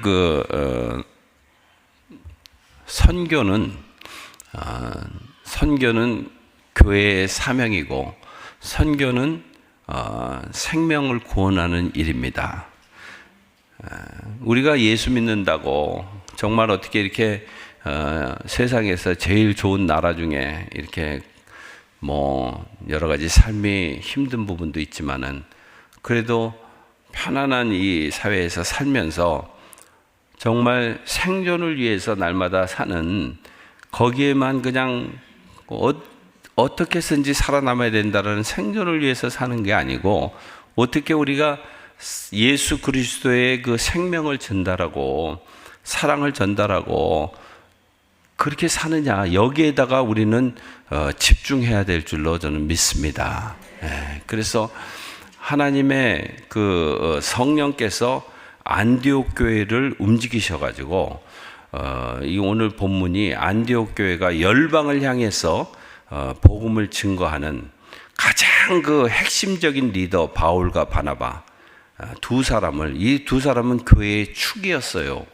성경 교사와 또 공격적으로 자기의 삶을 헌신하고 교회를 개척한 바나바와 이 두 사람을 열방 가운데 보냈는데, 그 이유는 사람들의 생명을 구하는 것이 교회의 존재 목적이기 때문에 너희들이 가서 복음을 증거해라, 모본을 보여라 해가지고 보낸 거예요. 그리고 성령께서 같이 가신 거예요. 그래서 놀라운 소아시아의 그런 교회들과 그 다음에 유럽의 마게도니아, 아가야 지방에 하나님의 복음이 증거되는 것을 우리가 사도행전 13장부터 이렇게 쭉 시리즈로 볼 수가 있습니다. 그래서 우리 LA 사랑의 교회가 성령의 지시함을 따라서 생명 구원하는 일에 여러분들이 목표를 두고 그리고 남은 인생을 그렇게 살게 되기를 주님의 이름으로 축복합니다. 교회의 사명은 예수 그리스도의 마지막 유언 메시지에 근거해야 됩니다. 예수님께서 십자가상에 돌아가시고 6월절의 어린 양으로 그리고 며칠간 무덤에 계셨죠? 3일간 3일간 무덤에 계시고 그리고 무덤에 육체만 계시고 예수님의 영은 전도서 말씀대로 하늘로 올라갔는데 어디로 갔냐면 스올로 갔습니다. 스올. 베드로 전서에 보면 천국으로 가지 않고 스올, 지옥으로 가셨어요. 스올에 가서 선포하셨는데 자세한 디테일한 내용은 성경에 기록되어 있지 않습니다. 그래서 나중에 주님께 가면 우리가 스올에 가셔서 뭐 하셨는가 좀 여쭤봐야 될 것 같습니다. 그 3일 후에 다시 예수의 영이 무덤으로 오셔서 육체의 부활로 영의 부활로 완전히 변형된 모습으로 다시 살아나셨습니다. 예수님께서 다시 살아나셨다 하면 예수님께서 죽음의 권세를 완전히 이기셨다. 사망을 완전히 사망시키셨다는 것이 부활의 정의입니다. 그래서 우리가 아무 날 아무 시에 이제 하나님의 때가 이르면은 이 땅에서 죽고 우리의 육체는 흙으로 돌아가고 우리의 영은 하늘로 올라갈 날이 오는데 주님께서 재림하실 때에 우리의 영이 다시 육체와 만나서 완전히 변형된 모습으로 다시 살아나서 영생하리라. 이게 기독교가 가지고 있는 부활신앙의 기본이고 핵심입니다. 주님께서 다시 살아나셔서 며칠간 제자들에게 보이셨죠? 40일간. 40일 동안 뭘 가르치셨어요? 하나님의 나라의 일을 말씀하셨다. 그러니까 주제는 사도행전의 한 토픽만 얘기하고 있어요. 하나님의 나라. 그리고 승천하시면서 예수님께서 남기신 마지막 유언이 세 가지입니다. 첫 번째 유언은 예루살렘을 떠나지 말아라. 두 번째 유언은 아버지께서 약속하신 보혜사 성령을 기다려라.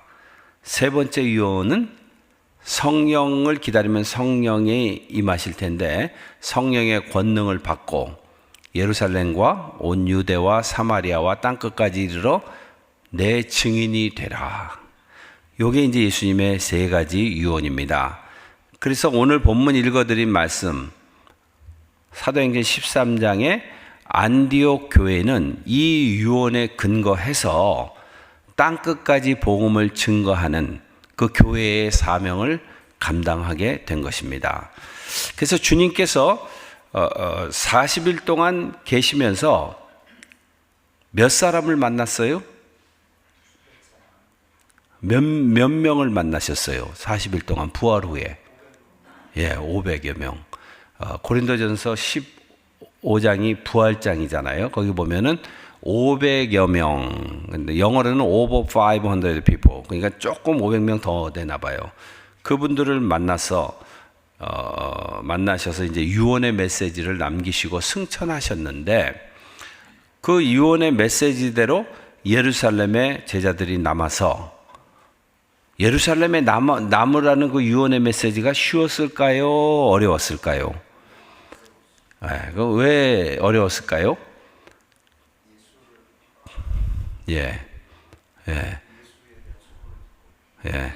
간단하지가 않았어요. 불과 43일 전에 골고다에서 예수님을 십자가에 못 박고 못 박은 그 무리들, 세계 최강의 군대를 자랑했던 로마 군인들, 그리고 종교 지도자들, 그리고 헤롯 땅. 헤롯 땅은 제2차 홀로코스트의 주역이 헤롯이었어요. 1차 유대인 대학살은 바로 시대 때 모세가 태어날 때 2살 미만의 아이들을 다 죽여라. 그래서 모세를 제외하고는 다 죽잖아요. 그리고 2차가 예수님 태어날 때 똑같이. 하여간 사탄은 죽이는 영이에요. 하나님의 선택된 백성들을 가만히 두고 못 보는 거예요. 그래서 어떻게 해서든지 죽이는 거예요. 그래서 예수님이 태어날 때 또 2살 미만은 다 죽여라. 그 남자아이들이 또 다 죽잖아요. 그 주님은 이제 피난 가시고. 그리고 3차 홀로코스트는 유대인 대학살한 히틀러에 의해서 자행이 됐죠. 근데 요 헤롯 땅은 2차 홀로코스트를 일으킨 그 주역들이 헤롯 땅 정치인들이었어요. 이 세 그룹이 예루살렘을 완전히 장악하고 예수를 따르는 자들, 예수를 믿는 자들을 잡아서 옥에 가두고 박해하고 핍박하고 죽이고 그런 실정이 예루살렘의 실정이었어요. 근데 주님께서 제자들에게 예루살렘에 남아있으라고 얘기하니 그거는 세상적으로 볼 때는 지혜롭지 못한 생각 같아요. 일단은 예루살렘을 떠나야 돼. 떠나서 갈릴리로 가서 거기에 숨어 있든지 어디 가면은 안전지대인지 친인척들 친구들이 다 있고 그래서 떠나야 되는데 주님께서 남아있으라고 하니까 그 명령을 지키는 거는 쉽지 않았어요. 얼마 전에 돌아가신 박희민 목사님께서 1969년에서 74년까지 5년 동안 에티오피아에서 선교사로 일하셨어요. 사역을 잘 하셨어요. 제가 지난 1월 달에 박희민 목사님 같이 사역했던 그 교단에 가서 교단장하고 총무하고 이분들하고 만나서 얘기를 들어보니까 오지에 가셔서 진짜 열심히 사역하신 분이다. 그리고 그때 주일학교 다니다가 복음을 듣고 그 교회의 교단의 지도자가 된 사람도 제가 만났어요.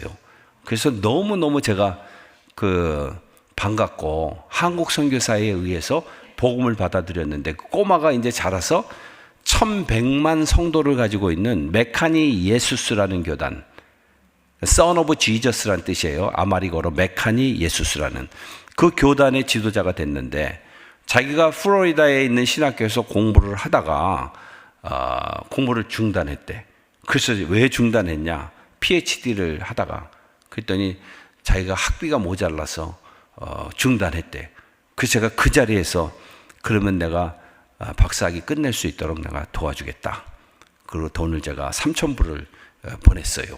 그 돈 가지고 학위를 마쳐라. 우리 한국 선교사가 오래전에 뿌려놓은 씨앗들이 좋은 열매로 나타나는 것을 제가 이렇게 봤습니다. 그런데 74년도에 박희민 목사님이 그 나라를 나오게 된 게 공산 정부가 들어서면서 맹기스트 거버먼트가 들어서면서 예수 믿는 사람들을 핍박하기 시작했어요. 그래서 많은 크리스천들이 전부 다 감옥에 가고 종교 전과 1범, 2범, 3범, 7범까지 제가 만나본 거예요. 예수님 때문에 전과자가 된 사람들. 등에 보면은 연세 드신 분들요, 장로님들 이런 분들은 등에 채찍 자국이 촘촘히 나 있는 거예요. 얼마나 맞았는지. 예? 그런데 이제 가가지고 복음을 전할 때 선교사들이 미국에서 유럽에서 많은 선교사들이 와서 활동을 했는데 그 대박해가 시작되자 전부 다 떠난 거예요.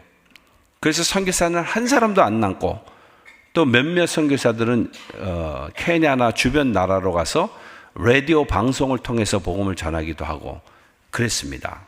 그러니까 예수 믿는 사람들은 하여간 가만히 안 두는 그런 살벌한 현장. 사람들은 대부분 다 떠나는 거예요. 근데 제자들이 그 자리를 지키라라고 얘기하는 그 명령에 순종했어요, 안 했어요? 순종했더니 무슨 일이 일어났어요? 로마 군인들이 즉시 철수하고 헤롯 땅들이 전부 다 회개하고 유대 바리새인들이 전부 다 회심하고 그랬어요. 천만의 말씀. 그 박해의 세력들은 여전히 거기 남아 있었고 제자들은 여전히 감옥에 갇히고 감옥에 갇혀서 고통을 당하고 핍박을 당하고 그런데 예루살렘에 남아 있었기 때문에 이분들이 하나님께서 약속하신, 예수님께서 말씀하신 성령을 그들 가운데 보내주시고 성령의 능력을 힘입으니까 모든 핍박과 박해를 능히 넘어갈 수 있는 힘이 생겼더라. 예. 감옥에 들어갔는데 상황은 바뀌지 않는 거예요. 우리가 예수 믿는다고 그래서 갑자기 떼부자가 되고 애들이 그냥 참 나이스 해주고 그러면 얼마나 좋겠는가만은 그렇지 않았어요. 예, 그렇지 않아요. 그냥 상황은 바뀌지 않는데 뭐가 바뀌었느냐? 제자들의 생각이 바뀌고 모든 그런 역경과 핍박을 이길 수 있는 두나미스, 능력, 힘이 생겼다는 거예요.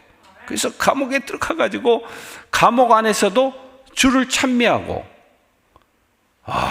놀라운 일이잖아요. 예루살렘에 안 남아 있었으면 감옥문이 열리고 주의 천사들이 그들을 꺼내는 경험을 했겠어요? 못했겠어요? 못하는 거예요. 근데 예수 그리스도의 명령에 순종하면, 순종한다고 해서 우리의 상황이, 우리의 환경이, 비즈니스가 확 바뀌는 게 아닌데, 예수 그리스도의 명령에 순종한 사람들은 어떤 상황을 닥치든지 간에 어디에 있든지, 광야에 있든지 산꼭대기에 있든지 그 모든 상황을 이길 수 있는 놀라운 영적인 능력이 주어진다는 겁니다. 저는 제 아내는 27살, 저는 32살에 아프리카 가서 광야에서 3년 살았어요. 호름불 켜고 거기서 애를 낳고, 그 애는 지금 둘째 아이는 거기서 낳은 애는 캄보디아 가서 캄보디아에서 일하고 있어요. 대학 졸업하자마자 캄보디아 가서 1년 일하고 용산에 가서 경력을 쌓고 다시 캄보디아로 갔어. 둘째 아이가. 근데 그 광야에서 나서 애가 조금 했어요. 엄마가 젖이 안 나오니까 시장 가려면 300km를 갔다 와야 되니까 물건을 살 수가, 물건을 많이 사지도 못해. 전기 없으니까 냉장고에다 보관이 안 되고. 그러니까 이게 제 아내가 원래 좀 조그매요. 조그만 데다가 딱 쪼그러들어가지고 젖이 안 나와가지고 맨날 그렇게 이제 먹여가지고 애가 작아그니까 우리 둘부가 맨날 회개하는 심정으로 걔만 보면 야, 좀 키 좀 커라, 키 좀 커. 근데 먹는 만큼 크는 거잖아요. 그랬는데 광야 생활할 때도 우리가 어디에 사느냐가 중요한 게 아니고 누구와 함께 사느냐가 중요한 거예요. 그러니까 주님과 더불어 살면은 어디 감옥이든지 광야든 산이든 거기가 천국이고, 주님 없으면은 거기가 지옥이에요. LA에 살아도 지옥이 될 수가 있어요. 세상에 좋은 데 살아도 주님이 없으면 거기는 희망이 없습니다. 다툼이 있고 싸움이 있는 거예요. 그래서 제자들을 보면은 정말 상식적으로 이해가 안 돼. 바울도 보면은 수도 없이 감옥에 가가지고 감옥 안에서 옥중서신을 쓰면서 빌립보 교회에다가 편지를 쓰는데, 형제들아 기뻐하라, 내가 다시 말하노니 기뻐하라, 주 안에서 기뻐하라. 아니, 이거는 보통 우리가 감옥 안에 있는 사람들을 위로할 때 낭망하지 마세요, 기뻐하세요, 나올 날이 있습니다, 이렇게 얘기하잖아요. 근데 감옥 안에 있는 사람이 돈 꽤나 만지는 빌립보 성도, 빌립보는 굉장히 큰 성이었고 돈이 많은 성이었어요. 그 사람들을 향해서 기뻐하라 하면서 기뻐하는 거예요. 감옥 안에 있어도 완전한 기쁨의 주체이신 예수와 함께 있으면 거기가 천국이에요. 거기가 기쁨의 장소가 된다는 거예요. 그래서 거기서 그렇게 편지를 쓰면서 감옥 밖에 있는 사람을 오히려 위로하고, 이런 역사는, 성령의 역사는요, 사도행전부터 시작해서 오늘날까지 1900년대 초에, 20세기 초에 대한민국의 일제 식민지 노예 살해할 때도 여전히 하나님의 성령의 역사는 살아서 운행하셨다는 겁니다. 에티오피아에 17년 동안 그 핍박 가운데 수많은 크리스찬들이 감옥에 들어갔는데 그 기간 동안에 크리스찬들이 300%가 성장했어요. 300%가 감옥 안에서 전도하는 거. 감옥 안에서 죄수들, 거기는 예수 믿다 온 사람뿐만 아니라 진짜 죄져서 온 사람들도 있잖아요. 그 사람들에게 복음을 전하고, 예수 믿고 영생을 전하고, 교회가 300% 성장했다니까요.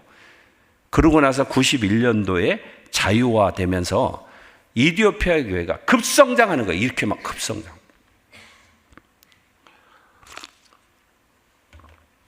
대한민국은 정말 소망이 없는 나라였잖아요.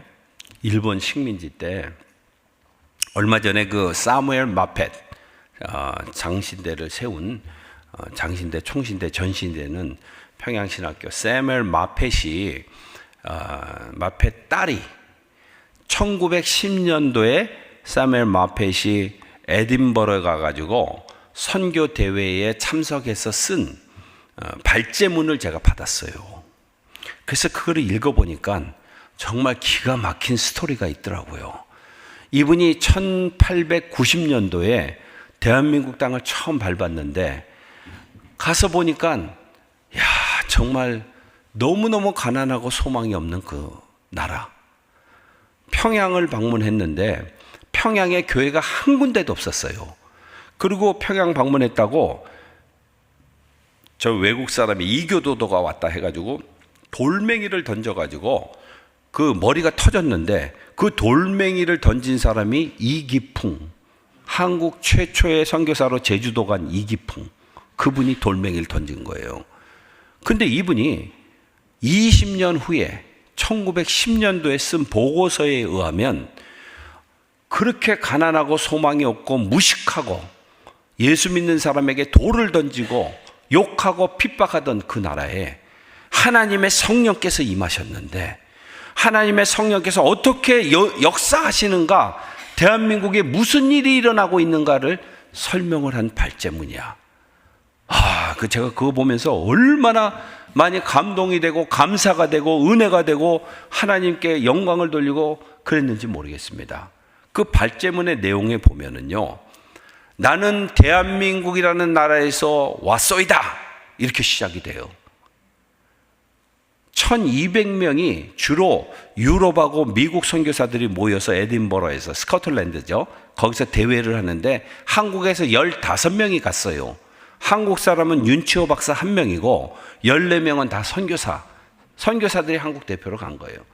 무슨 거기까지 가려면은 뱃삭이 있나 비행기는 그 당시에 뭐가 있었겠어요? 하여간 그래서 거기서 발제를 하는데, 이 대한민국이라는 나라는 일본 사람들에 의해서 식민 통치를 받으면서 거의 노예와 같은 그런 삶을 사는데, 우리가 볼 때 이 나라는 도저히 희망이 없어 보인다. 정치적으로나 문화적으로나 상업적으로나 주변에 있는 일본이나 중국이나 러시아에 아무런 영향력을 미칠 수 없는 그런 나라처럼 보여진다. 그러나 대한민국은 놀라운 영적인 부흥이 일어나고 하나님의 성령의 운행하심이 있는데, 이 대한민국의 나라가 일본과 중국과 러시아에 영적으로 큰 영향력을 끼칠 수 있는 가능성이 있는 나라라고 보여진다. 그러면서 그 이유를 여러 가지를 설명을 하는데, 첫 번째, 이 대한민국이라는 나라는 교회들마다 영적 발전소가 있다.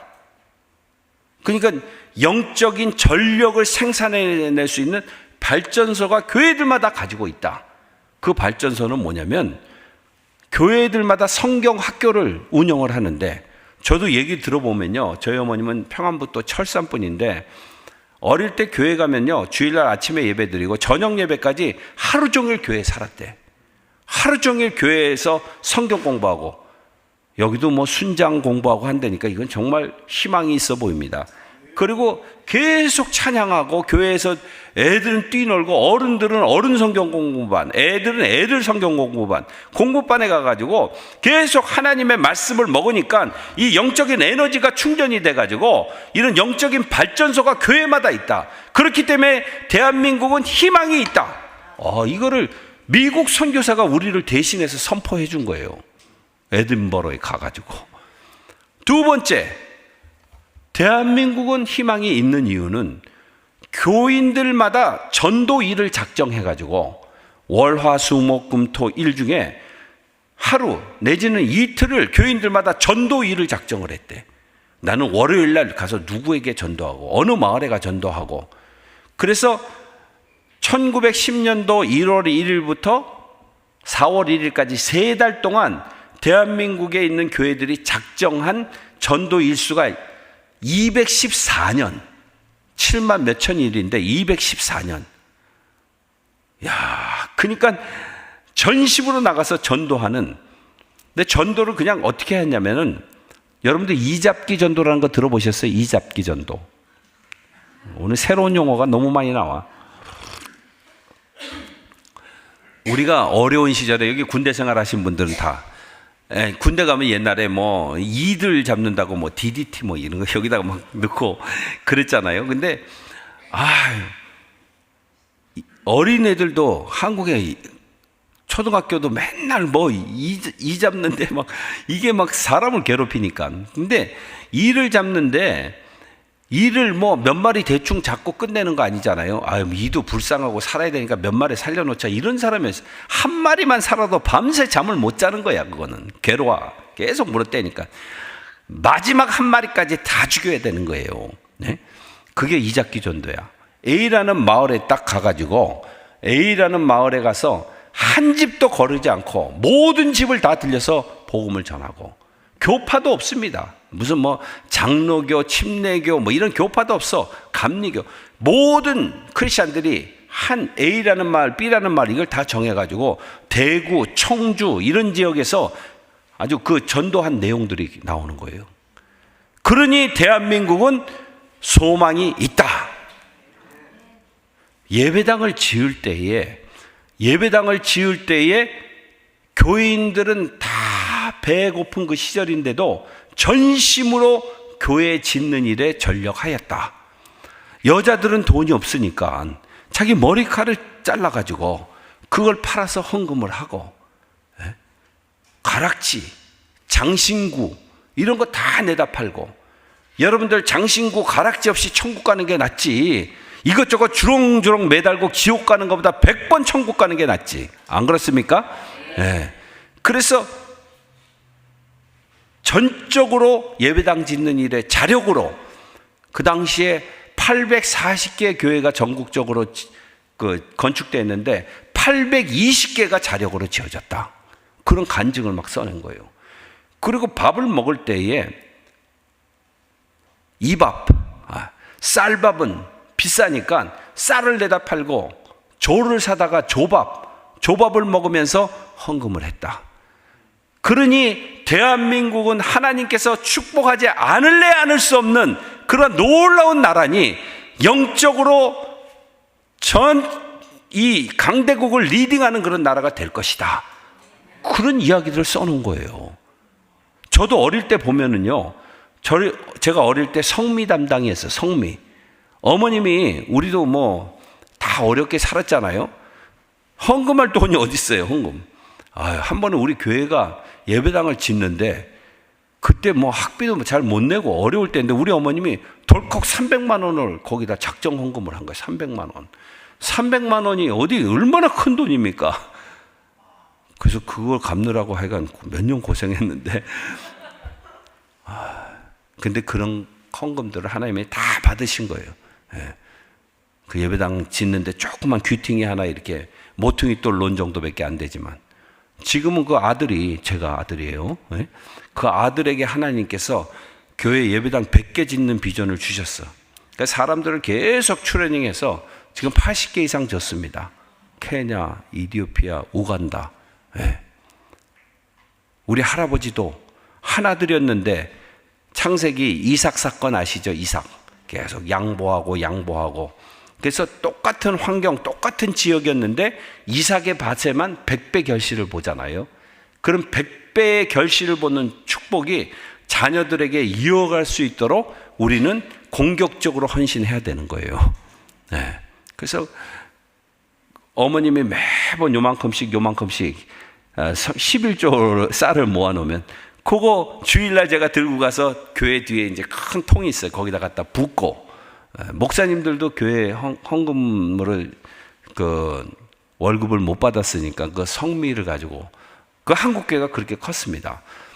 그런데 이 사무엘 마펫의 이야기가 쭉 지속이 되는데 제가 그 발제문을 보고 너무너무 감동이 되고, 세상에 거지 같은 나라, 자유도 없고 노예에 살이하던 나라에 하나님의 성령께서 임하시니까 놀라운 부흥의 역사가 일어났고, 1910년도, 그러니까 90년도에 평양에 처음 갔을 땐 교회가 하나도 없었는데 20년 후에 평양에만 교회가 200개가 생겼고, 그거 감사하는 게, 나를 돌로 쳤던 그놈이 목사가 돼가지고 제주도 최초 선교사로 간 것이 나에게는 영광스러운 일이다.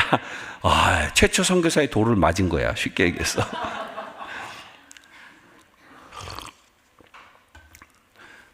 하나님은 식민 통치를 받는 노예 살이하는 그런 민족이든지, 아니면 세계에서 정말 가난하고 굶주리고, 이디오피아는 너무너무 지금도 너무너무 가난해요. 1980년대 중반에 100만 명이 굶어 죽었어요. 그 미국에 있는 연예인들이 너무 불쌍하다 그래가지고 합창단들을 만들어서 We are the one, we are the children, 그 노래를 전국에 다 다니면서 돈을 펀더레이징 해가지고 에디오피아 사람 먹여 살린 그 노래 기억하세요? 그런 나라. 풍년이 들면은 500만 명이 식량이 부족하고, 흉년이 들면은 몇 천만 명이 굶는 거예요. 지금 흉년이야. 전쟁이 우크라이나하고 러시아하고 전쟁이 났는데, 많은 그 농산품들이 우크라이나에서 나오는데 그걸 수입해서 먹었어요. 동부 아프리카가 주로 우크라이나 농산품을 먹었는데, 전쟁이 나니까 이 물류가 왔다 갔다 못하고 파종을 못하니까 거둘 것도 없고, 그래가지고 물가가, 주식이 300%가 오른 거예요. 그러니까 다른 물가가 뭐 수도 없이 오르고 너무너무 지금 어렵습니다. 그럼에도 불구하고 여호와 하나님을 찾는 자들에게는 부흥이 일어나는 거예요. 제가 좀 그림을 몇 개 보여줄게요. 오늘 9분밖에 안 남았어요. 자, 틀어주세요. 거기 PPT 자료에 무슨 일이 오늘날 일어나고 있는가, 이디오피아에. 요거는 2004년도에 제가 처음 시작할 때 암바리초산이라는 데에서 영적 부흥이 일어나는데, 이 91년도 이후에 전 교회가 가난에 시달리고 공산정부에 시달렸던 전 교회가 일어나서 기도하기 시작했어요. 여호와 하나님을 찾는 거예요. 만군의 여호와 하나님, 우리의 모든 문제의 해결사 되신 주여 하면서 그 3,300고지에 올라가가지고, 저 사람 처음에 갔을 때 6만 명이 모였어요. 산꼭대기에 3,300m 높이면요 올라가는데 몇 시간 걸리는데, 너무너무 산소가 부족해서 너무너무 힘들더라고요. 저 때는 제가 40대 중반이었어요. 거의 20년 전에. 다음, 그 이듬해에는 2만 명이 더 보태져가지고 8만 명. 그 이듬해 2006년대에는 10만 명이 올라가서 기도를 하는데, 정말 아무것도 먹을 것도 없고, 그 산꼭대기에 새까맣게 사람들이 거기 올라와가지고, 미국 사람들 몇 명 앉아 있잖아요. 저 미국 사람들도 구경하러 온 거야. 저 위스콘신 어디에 있는 교회인데, 나중에는 금년 1월 달에 제가 또 갔었는데, 가보니까 저 사람들이 교인들 많이 데리고 왔더라고. 교인들 너희들도 가서 은혜 받아라, 미국 사람들이. 그래서 막 기도하는 가운데 하나님의 성령이 막 폭탄과 같이 떨어지는 거예요. 어떤 사람은 기도하다가 막 엎어진 사람, 무릎 꿇은 사람, 손든 사람, 기도하면서 회개하고 울고 치유의 역사가 일어나고 평생을 주께 드리겠다 하고, 이런 막 놀라운 성령의 폭발적인 역사가 막 일어나는 거예요. 다음. 그래서 이 기도, 산상기도를 요 한 군데서만 하면 안 되겠다 해가지고 제가 옮겨 붙이는 거예요. 남부 이디오피아에만 11군데다 제가 스피리추얼 아소니스트라고, 영적 방화범이 되자 그래가지고 막 불을 옮겨 붙이는데, 이 아보라는 지역은요 왜 시작하게 됐냐면은, 산바테라는 마을이 아보 산상 밑에 있는 그 마을인데, 거기를 전도여행 갔는데 완전 모슬렘 지역이에요. 근데 크리스찬들이 흙으로 양철의 흙집에다 예배 드리는데 거기다가 폭탄을 던졌어. 그래서 청년 하나 하고 여전도 하나 하고 전도자 한 명, 3명이 죽었어. 많은 사람들이 부상을 당하고, 야, 이거 정말 영적 전쟁이 대단하구나. 그 크리스찬 집들을 신방하는데 한 집에 들어갔는데 젊은 청년애가 자폐 환자처럼 거기서 막 펄 떠는 거야. 그래서 야, 문 밖으로 나가지를 못하고, 야, 왜 그러느냐? 그랬더니 2주 전에 아버지가 모슬렘들에 의해서 참수를 당한 거야. 그래가지고 얘가 너무 너무 무서워가지고 밖에 나가지를 못해. 그래서 우리가 차고 갔던 시계를 벗어서 걔한테 채워주면서 이 시계 볼 때마다 우리가 너를 위해서 기도하는 것을 기억해라. 그리고 안수기도 해주고. 그 다음 집에 갔더니 장로님 집이었는데 키가 조그매, 못 먹어가지고 쬐끔해. 그 장로님이 손목이 잘린 거야, 손목. 그 부인은 애가 6명이가 되는데 부인은 교회 못 가게 한다고 발목을 잘라버렸어. 그러니까 저희가 가가지고 아이고 위로하고 아이고 힘내십시오 이런 레벨이 아니에요. 이건 완전히 spiritual warfare, 영적인 전쟁을 하지 않으면 이 지역은 구원할 수가 없다, 이런 생각이 들어가지고 그 지역 일대에 있는 모든 교인들은 아보산 위로 모여라. 그래서 저기 모인 거예요. 저 사람들이 모슬렘 지역에 빽빽하게 숲을 다 차가지고 하루 종일 무슨 아이고 점심은 김밥을 먹을까요? 샌드위치를 먹을까요? 이게 고민할 필요가 없으니까 고민할 게 없어요. 그냥 하루 종일 하나님 우리나라 살려주세요, 이 마을 살려주세요 하면서 기도하는데, 야, 표적을 막 보여주시는 거예요. 이 성경에 나타나는 말씀이 거짓말이 아니고 참말이라고 제가 오늘날도 증언합니다. 성령의 역사가 사도행전에 나타났고 성령의 역사가 식민 통치당했던 우리 한국 대한민국에도 그대로 나타났고 오늘날도 저렇게 똑같이 나타난다는 거예요. 우리 LA 사랑의 교회 식구들, 하나님의 성령의 능력을 받으십시오. 우리의 영이 하나님의 영과 합체해야 돼요. 그러면은 예수 그리스도의 능력이, 제자들은 3년 동안 예수님 따라다니면서 그 모든 능력을 다 봤어요. 마태복음 4장 5장에 보면 The power of Jesus over the natural power, power of Jesus over the demonic power, power of Jesus over the disease, power of Jesus over the death. 죽음과 질병과 귀신과 자연의 능력을 능가하는 그런 예수 그리스도의 능력을 옆에서만 봤는데, 이제 예수님의 명령에 순종해서 성령을 기다리고 감람산 기도 운동하고 마가다락방 기도하고, 마가다락방도요 120명만 성령을 받아요. 500명이 예수님을 만났었는데, 부활의 예수님을 만났는데 380명은 어디 갔는지 모르는 거예요. 근데 120문도들이 다락방에 가서 성령을 기다리고 기도할 때 120명에게 한 사람도 예 없이 기도할 때 영이 임하였더라. 이러한 성령이 우리 LA 사랑의 교회에 임하게 되기를 바라겠습니다. 120등 안에 들어가야 돼. 그것이 우리가 살 수 있는 길이에요. 120등 안에 들어가지 못하면 생존을 위해서 헉헉대다가 인생 종치고 마는 겁니다. 여러분들 한 사람도 빠짐없이 120등 안에 들어가세요. 그러면 성령의 역사를 보게 될 것입니다. 이런 역사가 저기서 일어나는 거예요. 그래서 저기다가 집중해서 우리가 신학교도 다 이제 무슨 일이 팬시한 거 못 지으니까 다 흙으로 졌지만은 양철을 덮고, 그리고 학교를 세워서 애들을 기독교 교육하고, 이런 일들이 일어나는 거예요. 다음 이 불이 또 꾸짜산상, 이건 시간이 없어서 제가 패스, 여기도 기가 막힌 간증들이 있는데, 다음 코이샤산, 여기는 아주 하루에 70명씩 죽어나가는 기근 현장에 구호사역을 했어요. 구호사역하고 난 다음에 그 지역 사람들하고 더불어서 우리가 가난을 탈피할 수 있는 길은 여호와 하나님을 의지하고 의뢰하는 이 길 외에는 없다. 그래서 산 꼭대기에 다 모여라. 그 일대에 제일 높은 산이 코이샤산이었는데 거기에 3만 명이 모여서 기도하기 시작. 이게 2006년, 2007년부터 지금까지 계속 지속되고 있는 거예요. 1월달 되면은 신년 시작하면서 이 전체 교회가 다 산꼭대기에 올라가서 기도하는 거예요. 다음 시몬 목사, 종교 전과자, 채찍 자국이 등에 촘촘히 난 사람, 저 사람을 제가 기도원 총 코디네이터로 해가지고 11개 산상 기도원을 오토바이도 하나 사줬어. 산에 올라가 다니라고. 다니면서 자기가 기도 운동하는 걸 하는데 2004년도 이후에 19년 동안 이 기도 운동이 일어나는데 제 얘기가 아니고 현지인들의 간증에 의하면 2004년 이후에 19년 동안 이 남부 이디오피아 지역에만 30만 성도가 늘었대. 30만 성도.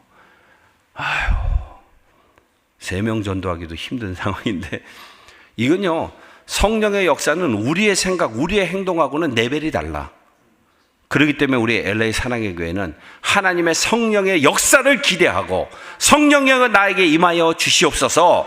이제는 예수님 옆에서 기적을 보는 게 아니고 성령이 나에게 들어오면 예수님의 능력과 동일한 성령의 능력이 나에게 임하면 내가 주역이 되고 행할 수 있는 거예요. 그게 사도행전에 정말 예수님을 배반하고 별 볼 일 없던 제자들이 똑같은 능력을 가지고 사람들을 고치고 살리고 일으키고 이런 역사를 성경이 기록하고 있는데 이거는 옛날에 지나간 사건이 아니고 오늘날에도 우리를 통해서 일어날 사건이다. 이거를 믿으시기 바랍니다.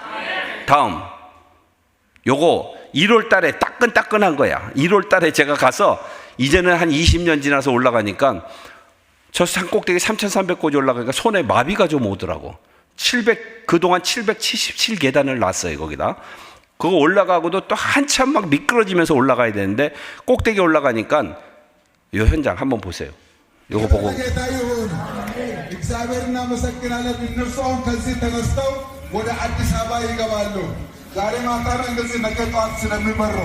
ስለዚህ አሁን መስቀሉ እንትን ወደ በሚባልበት ጸልዮ ስለሚሄዱ በዚህ አድርገው ይሄዳሉ። ደግሞ ሁላችሁም ከመሄዳችሁ በፊት መስቀል ጌታ በፈቅድ በአፍሪካ አንደኛ በዓለም 8ኛ መስቀል አንበርቾ ላይ 우리 김기선 목사님 다음에 한번 같이 가십시다. 1월 달마다 여기뿐만 아니라 11개 산에서 이런 여기가 제일 많이 모이는 데고 3만 명, 2만 명, 10,000명 산꼭대기에 올라가서 서태를 시작하면서 하나님의 성령의 능력을 기대하고 기적들이 일어나는 사건이 오늘날에도 일어나고 있는데 성령의 능력은 성령의 역사는 어제와 오늘이 동일하더라. 한국교회에 있었던 놀라운 성령의 역사가 그때로 끝난 게 아니에요. 여기 LA라고 해서 여기는 이제 그런 역사 안 일어나. 우리는 세련되고 고상해서 그런 거 일어나지 않아. 그렇게 생각하지 마세요. 여러분들이 기도하면서 성령의 능력을 받으면 가정 안에서 기적을 맛보게 될 것입니다. 자녀들의 변화를 보게 될 것입니다. 교회의 부흥을 보게 될 것입니다. 열방을 살리는 그런 놀라운 교회가 되리라고 저는 믿습니다.